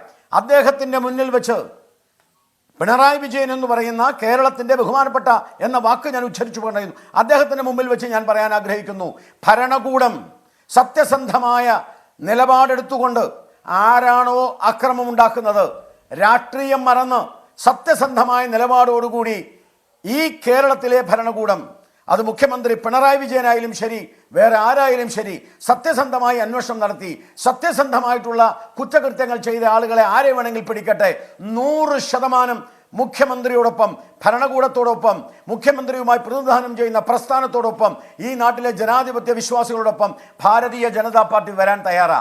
Forget about the past. പഴയകാല പാസ്റ്റ് എല്ലാം നമുക്ക് മറക്കാം. നമുക്ക് ഒരുമിച്ച് നിന്ന് ഈ അക്രമ രാഷ്ട്രീയത്തെ എതിർക്കാം. എനിക്കത് പറയാൻ അഭിമാനമുണ്ട്. ഞാൻ കാരണം നിങ്ങളോട് പറഞ്ഞു, ഞാൻ 24-ന്റെ വെല്ലുവിളി ഏറ്റെടുക്കുകയാണ്. ഞങ്ങളുടെ പാർട്ടിയിൽ ഏതെങ്കിലും ഒരാൾ സ്വാഭാവികമായിട്ടും അക്രമവുമായി ബന്ധപ്പെട്ട് എന്തെങ്കിലും അതിർവരമ്പുകൾ അത് ലംഘിച്ചാൽ ശക്തമായ നടപടികൾ എടുത്തുകൊണ്ട് കേരളത്തിൽ അക്രമമില്ലാതാക്കുന്ന അക്രമരഹിതമായ ഒരു ജനാധിപത്യ രാഷ്ട്രീയം കേരളത്തിൽ ഉണ്ടാക്കാൻ മുൻപന്തിയിൽ നിന്നുകൊണ്ട് നിങ്ങളോടൊപ്പം, കേരളത്തോടൊപ്പം, കേരളത്തിലെ മുഖ്യമന്ത്രിയോടൊപ്പം, കേരളത്തിലെ മുഖ്യമന്ത്രിയുടെ പ്രസ്ഥാനത്തോടൊപ്പം, കേരളത്തിലെ മുഴുവൻ രാഷ്ട്രീയ പ്രസ്ഥാനത്തോടൊപ്പം, കേരളത്തിലെ ജനങ്ങളോടൊപ്പം നിൽക്കാൻ ഞങ്ങൾ തയ്യാറാണ്. അതിനുള്ള വേദി ഉണ്ടാക്കുക, അതിനുള്ള സമീപനം ഉണ്ടാക്കുക. ഇത് വെറും വാക്കല്ല, പാഴ്വാക്കല്ല. BJPയുടെ സംസ്ഥാന വൈസ് പ്രസിഡന്റ് എന്ന നിലയിലാണ് ഞങ്ങൾ പറയാൻ ആഗ്രഹിക്കുന്നത്. ഞങ്ങൾക്ക് അക്രമം ആഗ്രഹമില്ല, ഞങ്ങൾക്ക് അക്രമം വേണ്ട. കേരളം ഒഴിച്ചു വേറെ എവിടെങ്കിലും അക്രമമുണ്ടോ?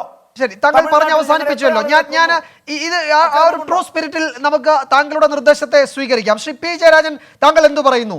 ഇതിപ്പോൾ BJPയുടെ സംസ്ഥാന വൈസ് പ്രസിഡന്റ് എന്ന അദ്ദേഹത്തിന്റെ പാർട്ടിയിലെ പദവി ഉപയോഗിച്ചുകൊണ്ടാണ് ശ്രീ B. ഗോപാലകൃഷ്ണൻ ഈ നിലപാട് സ്വീകരിച്ചത്. കഴിഞ്ഞത് മറക്കാം. മുന്നോട്ട് നോക്കുമ്പോൾ ഈ കഠാര രാഷ്ട്രീയത്തിൽ നിന്ന് മാറി സഞ്ചരിക്കാനുള്ള ഗവൺമെന്റിന്റെ ഭരണകൂടത്തിന്റെ അല്ലെങ്കിൽ CPM അത്തരം ഒരു ഇനിഷ്യേറ്റീവ് എടുത്ത് അതിനൊപ്പം BJP ഉണ്ടാകും എന്ന ഒരു ക്രിയാത്മക നിർദ്ദേശം അദ്ദേഹം മുന്നോട്ട് വെച്ചിട്ടുണ്ട്. നമുക്ക് ഈ പോസ്റ്റ്മോർട്ടം എന്ന നടപടി അവസാനിപ്പിച്ച് മുന്നോട്ട് നോക്കിയാൽ താങ്കൾ എന്ത് ആ നിർദ്ദേശത്തോട് എങ്ങനെ പ്രതികരിക്കും ശ്രീ P. ജയരാജൻ?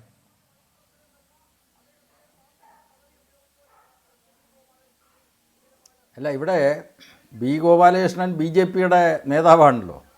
BJP വെറും ഒരു മുഖം മൂടി മാത്രമല്ലേ? യഥാർത്ഥ മുഖം RSSൻ്റെതല്ലേ? RSS തീരുമാനിച്ചാൽ കേരളത്തിൽ സമാധാനം ഉണ്ടാവും, രാജ്യത്ത് സമാധാനം ഉണ്ടാവും. അദ്ദേഹത്തിന്റെ അപവാദ പ്രചരണങ്ങൾ ഞാൻ അവസാനം മറുപടി പറയാം. അല്ല, ശ്രീ B. ഗോപാലകൃഷ്ണൻ അതിന് ശ്രീ P. ജയരാജൻ താങ്കൾ ഈ ചോദിച്ച കാര്യത്തിന് അവസാനം മറുപടി പറയും എന്ന് അദ്ദേഹം പറഞ്ഞിട്ടുണ്ട്. നമുക്ക് അതിലേക്ക് ഞാനായിപ്പോ പറയുന്നത് ശരി. അതെ, അത് തീർച്ചയായിട്ടും അത് അവസാനം മറുപടി പറയും. ഇവിടെ എനിക്ക് ആദ്യം മറുപടി പറയാനുള്ളത് രാഷ്ട്രീയ നിരീക്ഷകനായിട്ടുള്ള ശ്രീ കാരശ്ശേരിയോടാണ്. കാരശ്ശേരി രാഷ്ട്രീയ നിരീക്ഷകനെന്നാണ് നിങ്ങൾ മാധ്യമം വിശേഷണം കൊടുത്തിട്ടുള്ളത്. അദ്ദേഹം പക്ഷേ നേരായിട്ടല്ല നോക്കുന്നത്, നിരീക്ഷണം നേരായ നിലക്കല്ല. അദ്ദേഹം ഇവിടെ ചില കാര്യങ്ങൾ അവതരിപ്പിക്കുന്നുണ്ട്. ഒന്ന്, ഈ ആദിവാസികളും സ്ത്രീകളും ആക്രമിക്കപ്പെടുന്നു. യാഥാർത്ഥ്യമാണ്. കേരളത്തിൽ മാത്രമല്ല, രാജ്യത്തുടനീളമുണ്ട്. അക്കാര്യത്തിൽ CPM-ഉം ഇടതുപക്ഷവും ഈ കേരളത്തിലെ ഗവൺമെൻറ്റും ഉറച്ച നിലപാടാണ്. ആദിവാസികളുടെ സംരക്ഷണം, ചില പ്രശ്നങ്ങൾ ഉണ്ടാകുന്നുണ്ട്, സ്ത്രീകൾക്കെതിരായിട്ടുള്ള അതിക്രമം ശക്തിപ്പെടുന്നുണ്ട്. അത് കേരളീയ സമൂഹത്തിൽ ശക്തമായി ചെറുത്ത് തോൽപ്പിക്കേണ്ട ഒരു കാര്യമാണ്. ഞാൻ അദ്ദേഹത്തോട് യോജിക്കുകയാണ്. പക്ഷേ അദ്ദേഹം ആ കൂട്ടത്തിൽ പറഞ്ഞത് കോടിയേരിയുടെ വരമ്പത്ത് കൂലി, തീർച്ചയായിട്ടും വരമ്പത്ത് കൂലി എന്ന് പറഞ്ഞിട്ടുണ്ട്. ആ കോടിയേരി തന്നെയാണ് ഇപ്പോൾ ഞങ്ങൾ ആത്മസംയമനത്തിൻ്റെ പാതയിലാണ് എന്ന് പറയുന്നത്. എന്താ അദ്ദേഹത്തിന് മുഖവിലക്ക് എടുക്കാൻ തോന്നാത്തത്? വരമ്പത്ത് കൂലി എന്ന് പറയുന്നതിന് അതിൻ്റെ സാഹചര്യം ഉണ്ടായിരുന്നു. കേരളത്തിൽ RSS നിരന്തരമായിട്ട് കൊലപാതകം നടത്തി CPM-നെ അടിച്ചിരുത്താൻ ശ്രമിച്ച അവസരത്തിൽ ജനങ്ങളുടെ ചെറുത്തുനിൽപ്പുണ്ടായിട്ടുണ്ട്. അത് ഞങ്ങൾ മറച്ചു വെക്കുന്നില്ല. കാരശ്ശേരിക്ക് അതറിയാമല്ലോ. അപ്പോൾ അതുകൊണ്ട് ഞങ്ങളെ സംബന്ധിച്ചിടത്തോളം ചില കാലത്ത് ഞങ്ങൾ നിലപാട് സ്വീകരിച്ചിട്ടുണ്ട്. ജനങ്ങളുടെ ചെറുത്തുനിൽപ്പ് വേണം, അല്ലെങ്കിൽ കേരളം ഉത്തരേന്ത്യയെ പോലെ UP-യെ പോലെ മറ്റ് സംസ്ഥാനങ്ങളെപ്പോലെ ആകുമായിരുന്നു. CPM ആണ് അത്തരത്തിലുള്ള ശക്തമായിട്ടുള്ള ചെറുത്തുനിൽപ്പ് നടത്തി കേരളത്തിൻ്റെ മതനിരപേക്ഷ പാരമ്പര്യം കാത്തുസൂക്ഷിച്ചത് എന്ന് ഞങ്ങൾ അടിവരയിട്ട് പറയാൻ ആഗ്രഹിക്കുകയാണ്. അദ്ദേഹം വേറൊരു കാര്യം പറഞ്ഞു, രക്തസാക്ഷികളുടെ പരിവേഷം. അദ്ദേഹത്തിന് TP ചന്ദ്രശേഖരൻ്റെ കാര്യം മാത്രമേ ഓർമ്മയുള്ളൂ. 1948 കമ്മ്യൂണിസ്റ്റ് പാർട്ടിയെ നിരോധിച്ച കാര്യം പറഞ്ഞല്ലോ. അക്കാലത്ത് മലബാറിൻ്റെ ഗ്രാമാന്തരങ്ങളിൽ കോൺഗ്രസിൻ്റെ സന്ദേശം പ്രചരിപ്പിച്ച ഒരു മഹാനായിട്ടുള്ള നേതാവിനെ കൊല ചെയ്തിരുന്നു. ആരാ അദ്ദേഹം? മോയാരത്ത് ശങ്കരൻ. എന്താ കാരശ്ശേരി നിങ്ങളോട് അത് മറന്നുപോയത്? ആ മോയാരത്ത് ശങ്കരനെ തല്ലിക്കൊന്നത് ആരാണ്? കോൺഗ്രസ്സുകാർ. അന്ന് മാതൃഭൂമി പത്രം മുഖപ്രസംഗം എഴുതിയില്ലേ? മാതൃഭൂമി പത്രത്തിന് പോലും സഹിക്കാനാവാത്ത നിലയിലുള്ള കമ്മ്യൂണിസ്റ്റ് വിരുദ്ധ ആക്രമണങ്ങൾ നടത്തിയത് അക്കാലത്ത് കോൺഗ്രസ്സാണ്. പിന്നീട് RSS അത് ഏറ്റെടുത്തു. RSS മാത്രമല്ല, മുസ്ലിം ലീഗ് ഉണ്ട്, SDPI ഉണ്ട്, കോൺഗ്രസ് ഉണ്ട്, എല്ലാം കൃത്യങ്ങൾ നടത്തിയിട്ടുണ്ട്. അപ്പോൾ ഇവിടെ CPIM പറയുന്നത് ഒരു കാര്യമാണ്, നമുക്ക് രാഷ്ട്രീയമായിട്ടുള്ള അഭിപ്രായ വ്യത്യാസങ്ങൾ ഉണ്ടാവാം, ആ അഭിപ്രായ വ്യത്യാസങ്ങളെ അടിസ്ഥാനപ്പെടുത്തി നമുക്ക് ആശയ സംവാദങ്ങളാവാം, അതിനപ്പുറം ആക്രമണങ്ങൾ നടത്താൻ വേണ്ടി പാടില്ല. പക്ഷേ ചിലർ ആക്രമണം നടത്തുക, ആയുധ പരിശീലനം നടത്തുക, എന്നിട്ട് കേരളത്തിൻ്റെ ഇടതുപക്ഷ പ്രസ്ഥാനത്തിൻ്റെ കരുത്ത് തകർക്കാനുള്ള ആക്രമണങ്ങൾ നടത്തുക, അത്തരം നിരവധി സംഭവങ്ങൾ ഉണ്ടായിട്ടുണ്ടല്ലോ. ഇവിടെ ഗോപാലകൃഷ്ണൻ വളരെ നല്ലൊരു ചോദ്യം ചോദിച്ചു. കേരളത്തിൽ RSSുമായിട്ട് സംഘർഷമുണ്ടാകുന്നു, രാഷ്ട്രീയമായിട്ടുള്ള സംഘർഷങ്ങൾ ഉണ്ടാകുന്നു. RSSുമായിട്ട് മാത്രമല്ല, CPMനെതിരായിട്ട്, കമ്മ്യൂണിസ്റ്റ് പാർട്ടിക്കെതിരായിട്ട് കോൺഗ്രസ്, കമ്മ്യൂണിസ്റ്റ് പാർട്ടിക്കെതിരായിട്ട് ലീഗ് ഒക്കെ ആക്രമണം നടത്തിയിട്ടുണ്ട്, കൊല നടത്തിയിട്ടുണ്ട്. ഇവിടെ പ്രസക്തമായിട്ടുള്ളൊരു ചോദ്യം അദ്ദേഹം ചോദിച്ചു, എന്തുകൊണ്ടാണ് മറ്റ് സംസ്ഥാനങ്ങളില്ലാത്തത്? മറ്റ് സംസ്ഥാനങ്ങളിൽ RSS രാജ്യത്തിൻ്റെ രാഷ്ട്രീയ അധികാരം പിടിക്കാനും ആ അധികാര കസേര നിലനിർത്താനും വേണ്ടി നടത്തുന്ന അക്രമങ്ങൾ എങ്ങനെയാണ്? രാഷ്ട്രീയ അക്രമങ്ങളല്ല, വർഗീയ അക്രമങ്ങൾ, വർഗീയമായിട്ടുള്ള സംഘർഷം. UP-യെ പോലെയുള്ള സംസ്ഥാനത്ത് ഭക്ഷണത്തിൻ്റെ പേരിൽ, അതാണ് ഹലാലായ ഭക്ഷണം എന്ന് പറഞ്ഞതിൻ്റെ പേരിൽ എത്രയാളെയാണ് ആക്രമിച്ച് നിങ്ങളെ RSS കൊലപ്പെടുത്തിയത് രാജ്യത്തുടനീളം? അപ്പോൾ അക്രമമൊക്കെ കേരളത്തിലാണ്, ഇന്ത്യയിൽ മറ്റെവിടെയും അക്രമമില്ല. നമ്മുടെ കാരശ്ശേരിയിലെ നിരീക്ഷകനുണ്ടല്ലോ, ആ നിരീക്ഷകൻ നേരെ നോക്കിക്കഴിഞ്ഞാൽ അദ്ദേഹം പറയും രാജ്യത്തുടനീളം വർഗീയ സംഘർഷങ്ങൾക്ക് ഉത്തരവാദികൾ RSS ആണ്. ഇന്ത്യയിൽ ഒട്ടേറെ ജുഡീഷ്യൽ കമ്മീഷനുകൾ കൃത്യമായി പറഞ്ഞു വെച്ചിട്ടുണ്ട്. എന്തിനേറെ പറയുന്നു, നമ്മുടെ കേരളത്തിലെ വർഗീയ കലാപം, ലക്ഷണമൊത്ത വർഗീയ കലാപം നടന്ന തലശ്ശേരി കലാപത്തെക്കുറിച്ച് അന്വേഷിച്ചിട്ടുള്ള ജസ്റ്റിസ് വിധേയത്തൽ കമ്മീഷൻ കൃത്യമായിട്ട് RSSൻ്റെ പങ്ക് പറഞ്ഞല്ലോ. അത് അക്രമമല്ലേ? പള്ളികൾ തകർത്തത്, മുസ്ലിങ്ങളുടെ വീടുകൾ ആക്രമിച്ചത്, സ്വത്തുകൾ നശിപ്പിച്ചത്, ആളുകളെ ആക്രമിച്ചത് ഒക്കെ അക്രമമല്ലേ? അപ്പോൾ അക്രമം രാജ്യത്തുടനീളം RSS സംഘപരിവാരം ആവിഷ്കരിക്കുന്നുണ്ട്. അത് ഇന്ത്യയിലെ ന്യൂനപക്ഷങ്ങൾക്കെതിരായിട്ടാണ്, ക്രിസ്ത്യൻ പള്ളികൾക്കെതിരായിട്ട്, കന്യാസ്ത്രീകൾക്കെതിരായിട്ട് എത്രയെത്ര ആക്രമണങ്ങൾ നടത്തിയിട്ടുണ്ട്. എന്താണ് കാരശ്ശേരിയെ പോലെയുള്ള ആളുകൾക്ക് അത് മറന്നുപോകുന്നത്? മുസ്ലിങ്ങൾക്കെതിരായിട്ടുള്ള ആക്രമണം ഇപ്പോഴും നടത്തിക്കൊണ്ടിരിക്കുകയാണ്. ആ ആക്രമണങ്ങൾ തുടർന്നുകൊണ്ടിരിക്കുന്ന ഘട്ടത്തിൽ കേരളത്തിൽ ഇടതുപക്ഷ ജനാധിപത്യ മുന്നണി ഗവൺമെൻറ്റാണ് അത്തരം വർഗീയമായിട്ടുള്ള ആക്രമണങ്ങൾ കേരളത്തിൽ നടക്കാതിരിക്കുന്നതിനുള്ള ഉറപ്പ് LDF ഗവൺമെൻറ്റാണ്, ഉറച്ച നിലപാടാണ് സ്വീകരിക്കുന്നത്. അതേസമയം രാഷ്ട്രീയമായിട്ടുള്ള അക്രമങ്ങൾ തുടരാമെന്നാണോ? അല്ല, രാഷ്ട്രീയമായിട്ടുള്ള അക്രമങ്ങളും അവസാനിപ്പിക്കണം എന്ന് തന്നെയാണ് ഞങ്ങൾ ആ കാര്യത്തിൽ അഭിപ്രായപ്പെടാനുള്ളത്. ഇവിടെ ഗോപാലകൃഷ്ണൻ പറഞ്ഞ കാര്യങ്ങൾ കൂടി ഞാൻ മറുപടി പറയാം. കൊല നടത്തി ആധിപത്യം ഉണ്ടാക്കുന്നത് ആരാണ്? ഭയപ്പെടുത്തി, സമൂഹത്തെ ഭയപ്പെടുത്തി കീഴ്പ്പെടുത്തുന്ന ആരാണ്? അത് ലോക ചരിത്രത്തിൽ ഫാസിസ്റ്റുകളാണ്. ആ ഫാസിസ്റ്റ് ശൈലിയിൽ തന്നെയാണ് RSS കേരളത്തിൽ ഭീതിതമായിട്ടുള്ള ആക്രമണങ്ങൾ നടത്തി, കൊല നടത്തുന്നത് തന്നെ അതിഭീതിതമായിട്ടുള്ള കൊല നടത്തി. ശരീരത്തിൽ 37 വെട്ടുകളൊക്കെ വെട്ടിയിട്ട് SFIയുടെ നേതാവായിട്ടുള്ള സഖാവ് സുധീഷിനെ കൊലപ്പെടുത്തിയത് നമ്മളാരും മറന്നുപോയിട്ടില്ല. അങ്ങനെ ഭീവത്സമായിട്ടുള്ള കൊല നടത്തിയിട്ട് RSSനെതിരായിട്ട് നിന്നാൽ ഇതായിരിക്കും അനുഭവം എന്ന അടിസ്ഥാനത്തിൽ ഒട്ടേറെ അക്രമ സംഭവങ്ങൾ നടത്തിയിട്ടുണ്ട്. കേരളത്തിലുടനീളം അത്തരം അക്രമ സംഭവങ്ങൾ നടന്നിട്ടുണ്ട്. അതിനെതിരായിട്ടുള്ള ജനങ്ങളുടെ ചെറുത്തുനിൽപ്പ് ഉണ്ടായിട്ടുണ്ട്.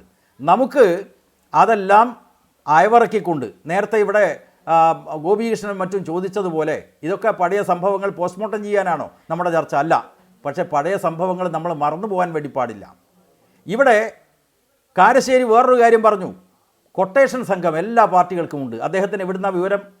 അദ്ദേഹം മാധ്യമങ്ങൾ വായിക്കുന്നതല്ലേ, മാധ്യമങ്ങൾ മനസ്സിലാക്കുന്നതല്ലേ? കൃത്യമായിട്ട് CPIയും പറഞ്ഞിട്ടുണ്ട്. CPMുമായി ബന്ധപ്പെട്ട ചിലർ കൊട്ടേഷൻ പ്രവർത്തനങ്ങളുമായി ബന്ധപ്പെട്ട് വ്യക്തമായിട്ടുള്ള സാഹചര്യത്തിൽ, ബന്ധമുണ്ട് എന്ന് വ്യക്തമായിട്ടുള്ള സാഹചര്യത്തിൽ CPM-ൻ്റെ കണ്ണൂർ ജില്ലാ കമ്മിറ്റി അവരുടെ പേര് പരസ്യമായിട്ട് പ്രഖ്യാപിച്ചു. ഇന്നയാൾക്ക് CPM-ആയിട്ട് യാതൊരു ബന്ധവുമില്ല, പരസ്യമായി തള്ളിപ്പറഞ്ഞു. ഞാനിവിടെ നിരീക്ഷകനായിട്ടുള്ള ശ്രീ കാരശ്ശേരിയോട് ചോദിക്കുന്നു, കോൺഗ്രസിൻ്റെ ഏതെങ്കിലും നേതാവ് ഇത്തരം കൊട്ടേഷൻ സംഘവുമായിട്ട് തങ്ങൾക്കുള്ള ബന്ധം മനസ്സിലാക്കിയതിനെ തുടർന്ന് തള്ളിപ്പറയാൻ വേണ്ടി തയ്യാറായിട്ടുണ്ടോ? BJP-ക്കാർ തയ്യാറായിട്ടുണ്ടോ? CPM അതിന് തയ്യാറായിട്ടുണ്ട്. അതുകൊണ്ട് ഞങ്ങൾക്ക് കൊട്ടേഷൻ സംഘവുമായിട്ട് യാതൊരു ബന്ധവുമില്ല എന്ന് വ്യക്തമാക്കാനാണ് ഞാൻ ആഗ്രഹിക്കുന്നത്. ഗോപാലകൃഷ്ണൻ ഇവിടെ പറയുന്ന കൂട്ടത്തിൽ അദ്ദേഹം പറഞ്ഞു കാരായി രാജനെ പറ്റി. അതൊരു നുണയാണ്. കാരണം പാനൂരിലൊരു കേസിൽ 23-ാമത്തെ വയസ്സിൽ രാജൻ ഒരു മുസ്ലിം പള്ളിക്കെതിരായിട്ടോ മറ്റോ നടന്നിട്ടുള്ള ആക്രമണത്തിൽ പ്രതിയായിരുന്നു. എവിടുന്ന് അദ്ദേഹത്തിന് വിവരം കിട്ടിയത്? RSSകാരെ തെറ്റിദ്ധരിപ്പിക്കാൻ നല്ല സാമർഥ്യമുള്ളവരാണ്. അപ്പോൾ താങ്കളെയും തെറ്റിദ്ധരിപ്പിച്ചിട്ടുണ്ടാവും എന്ന് ഉറപ്പിച്ചു പറയാൻ. അതെ, ഏത് കേസ്? ഏത് കേസ്? എവിടുത്തെ? നിങ്ങൾ ഞാൻ 10/83 ഗോപാലകൃഷ്ണൻ പ്രതിയായിട്ട് ഒരു കേസുണ്ട് എന്ന് പറയാം, തൃശ്ശൂർ ജില്ലയിൽ. ഞാൻ പറയുന്നത് ഞാൻ ഉറപ്പിച്ചു പറയുന്നു, സഖാവ് കാരായി രാജൻ അതെ ഞാൻ ഉറപ്പിച്ചു പറയുന്നു കാരായി രാജൻ ഞാൻ ഉറപ്പിച്ചു പറയുന്നു അതെ നിങ്ങൾ ഉറപ്പിച്ചു പറയൂ. കാരണം നിങ്ങൾക്ക് അങ്ങനെയാണല്ലോ ഫീഡ് ചെയ്തിട്ടുണ്ടാവുക. അതെ FIR നിങ്ങളെ കൈവശം ഉള്ളത് കാണിക്കൂ. എന്നിട്ട് പറയാം ഏത് കേസാണെന്നുള്ളത്. ഇവിടെ കാരായി രാജൻ പറയുന്ന കേൾക്കൂ.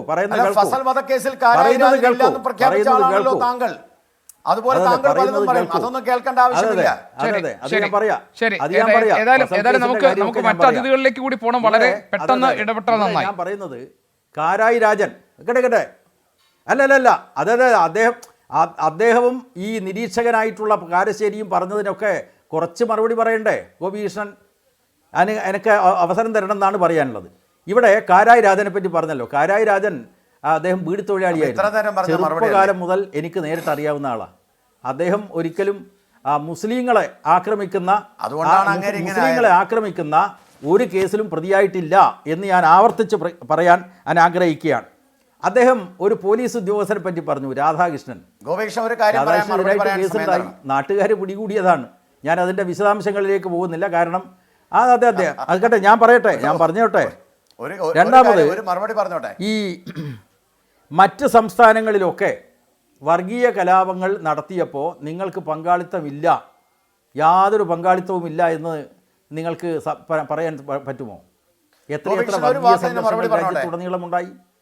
ഈ പറയുന്ന പൗരത്വ ഭേദഗതി നിയമത്തിന്റെ അടിസ്ഥാനത്തിലൂടെ പ്രക്ഷോഭം നടത്തുന്നതിനിടയിൽ അല്ല ഞാനിപ്പോ പറയുന്നത് പ്രക്ഷോഭം നടത്തുന്നതിനിടയിൽ ഡൽഹിയിൽ കലാപം ഉണ്ടായി.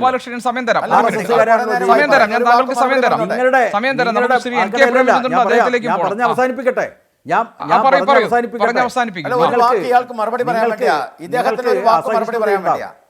അസഹിഷ്ണുതയുണ്ടാവും. അതായത് ഞാൻ പറഞ്ഞ് അവസാനിപ്പിക്കാം.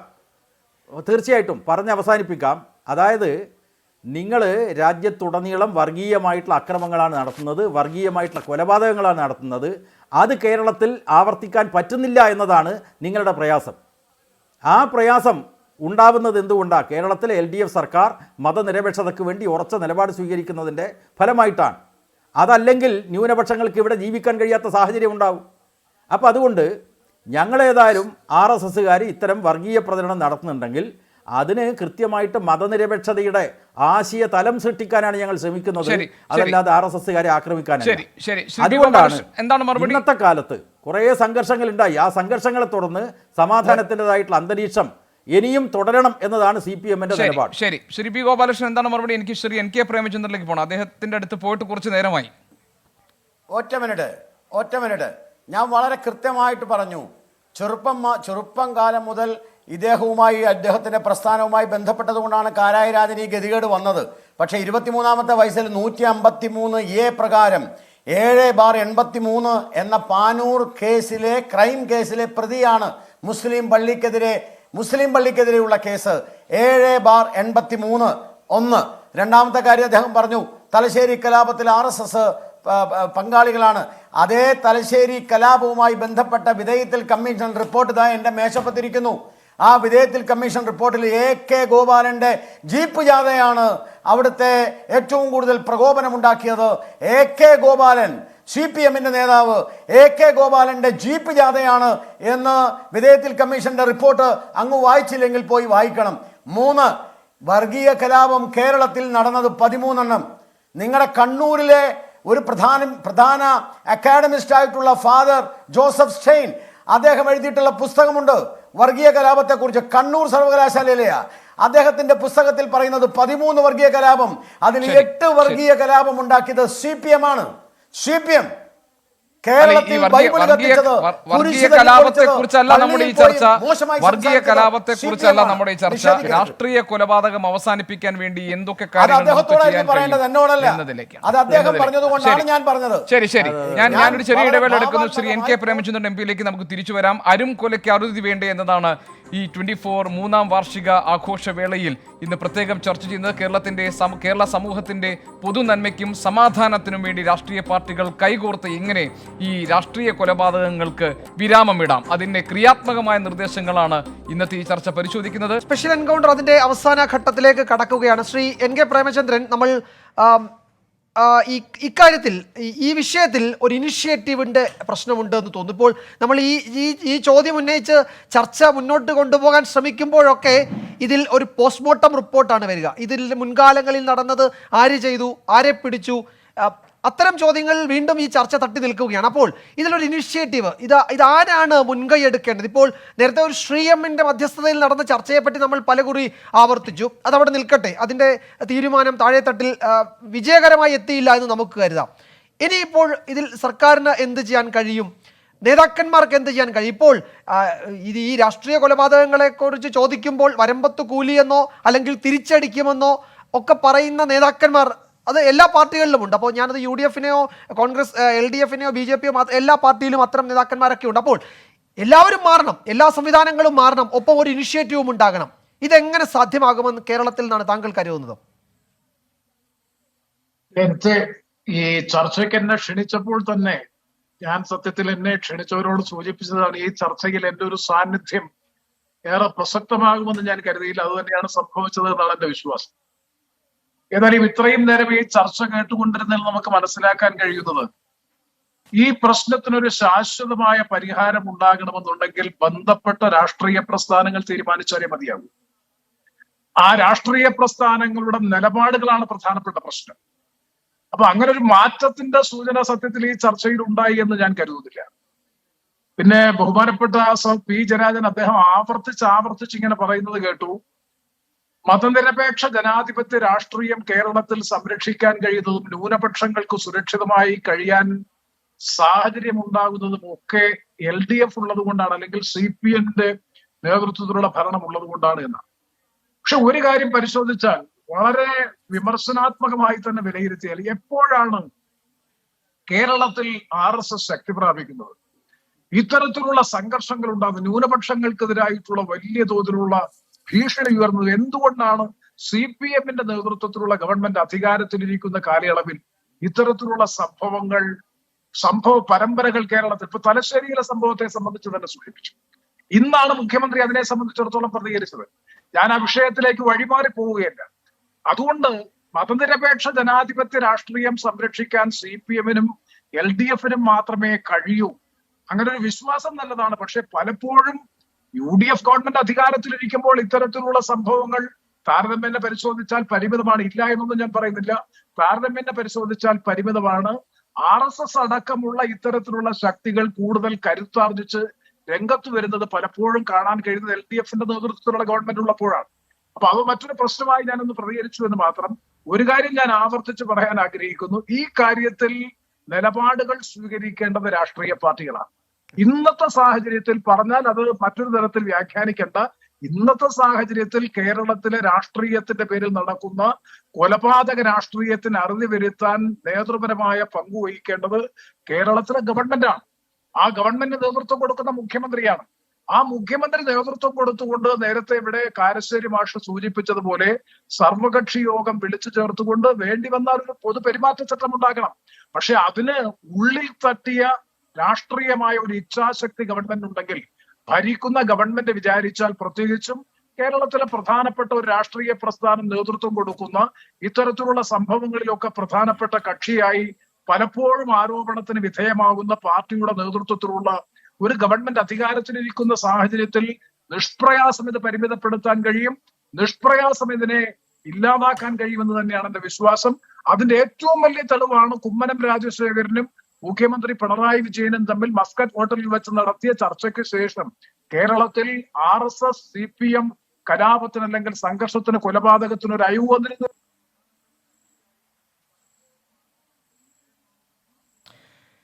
ശരി, ഏതായാലും നമുക്ക് ഈ ചർച്ച അതിൻ്റെ അവസാന ഘട്ടത്തിലേക്ക് കൊണ്ടുവരികയാണ്. പുതിയ കാലത്തിനനുസരിച്ച് സമൂഹവും രാഷ്ട്രീയ മൂല്യസങ്കല്പങ്ങളുമൊക്കെ മാറി വരുമ്പോൾ പ്രാകൃതമായ രാഷ്ട്രീയ പകപോക്കലിനും കൊലപാതകത്തിനുമൊന്നും സ്ഥാനമില്ലാതായിരിക്കുന്നു. സമൂഹത്തിലെ ചെറുപ്പക്കാരെ പുതിയ വഴിയിലേക്ക്, നേർദിശയിലേക്കും ശരിയായ രാഷ്ട്രീയത്തിലേക്കും നയിക്കേണ്ട ഉത്തരവാദിത്വം കേരളത്തിലെ രാഷ്ട്രീയ പ്രസ്ഥാനങ്ങൾക്ക് തന്നെയാണ് പ്രാഥമികമായി ഉള്ളത്. അതേസമയം തന്നെ രാഷ്ട്രീയത്തിൻ്റെ പേരിലോ വ്യക്തിവൈരാഗ്യത്തിൻ്റെ പേരിലോ കൊല നടക്കുകയും അത് രാഷ്ട്രീയ കൊലപാതകമായി ചിത്രീകരിക്കപ്പെടുകയും ചെയ്താൽ അതിൽ യഥാർത്ഥ പ്രതികളെ കണ്ടെത്തി മാതൃകാപരമായി ശിക്ഷിക്കേണ്ട നിയമപരമായ ഉത്തരവാദിത്വം സർക്കാരുകൾക്കുണ്ട്. അതുകൂടി നിറവേറ്റിക്കഴിഞ്ഞാൽ കേരളത്തിൽ സമാധാനത്തിൻ്റെയും ശാശ്വതമായ സമാധാനത്തിൻ്റെയും സമാധാനം മുന്നോട്ട് വയ്ക്കുന്ന രാഷ്ട്രീയത്തിൻ്റെയും കാലം ഉണ്ടാകും. അത്തരമൊരു കാലത്തിലേക്ക് നടന്നു നീങ്ങാൻ അധിക ദൂരം ഉണ്ടാകാതിരിക്കട്ടെ എന്ന് ആഗ്രഹിച്ചുകൊണ്ടാണ് ഈ ചർച്ച ഞങ്ങൾ അവസാനിപ്പിക്കുന്നത്.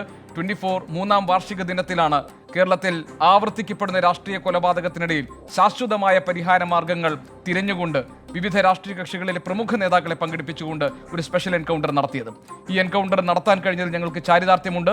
ഇതിലൂടെ പുറത്തു വരുന്ന പരിഹാര മാർഗങ്ങൾ കൂടുതൽ നല്ല ഫലങ്ങൾ നൽകട്ടെ എന്ന് പ്രതീക്ഷിക്കാം. ഈ ചർച്ചയിൽ പങ്കെടുത്ത എല്ലാ അതിഥികൾക്കും നന്ദി. എൻകൗണ്ടർ ഇവിടെ പൂർത്തിയാവുകയാണ്. ഇനി ന്യൂസ് നൈറ്റിനുള്ള സമയമാണ്. ന്യൂസ് നൈറ്റുമായി ഉന്മേഷ് ശിവരാമൻ ചേരുന്നു ഉടൻ. Good night. ലോകത്തെവിടെയായാലും ഏത് സമയത്തും 24 വാർത്തകളും ഓഗ്മെന്റഡ് റിയാലിറ്റി പാക്കേജുകളും എക്സ്പ്ലെയിനറുകളും വിശദമായി കാണാൻ ഞങ്ങളുടെ യൂട്യൂബ് ചാനൽ നിങ്ങൾക്ക് സബ്സ്ക്രൈബ് ചെയ്യാം.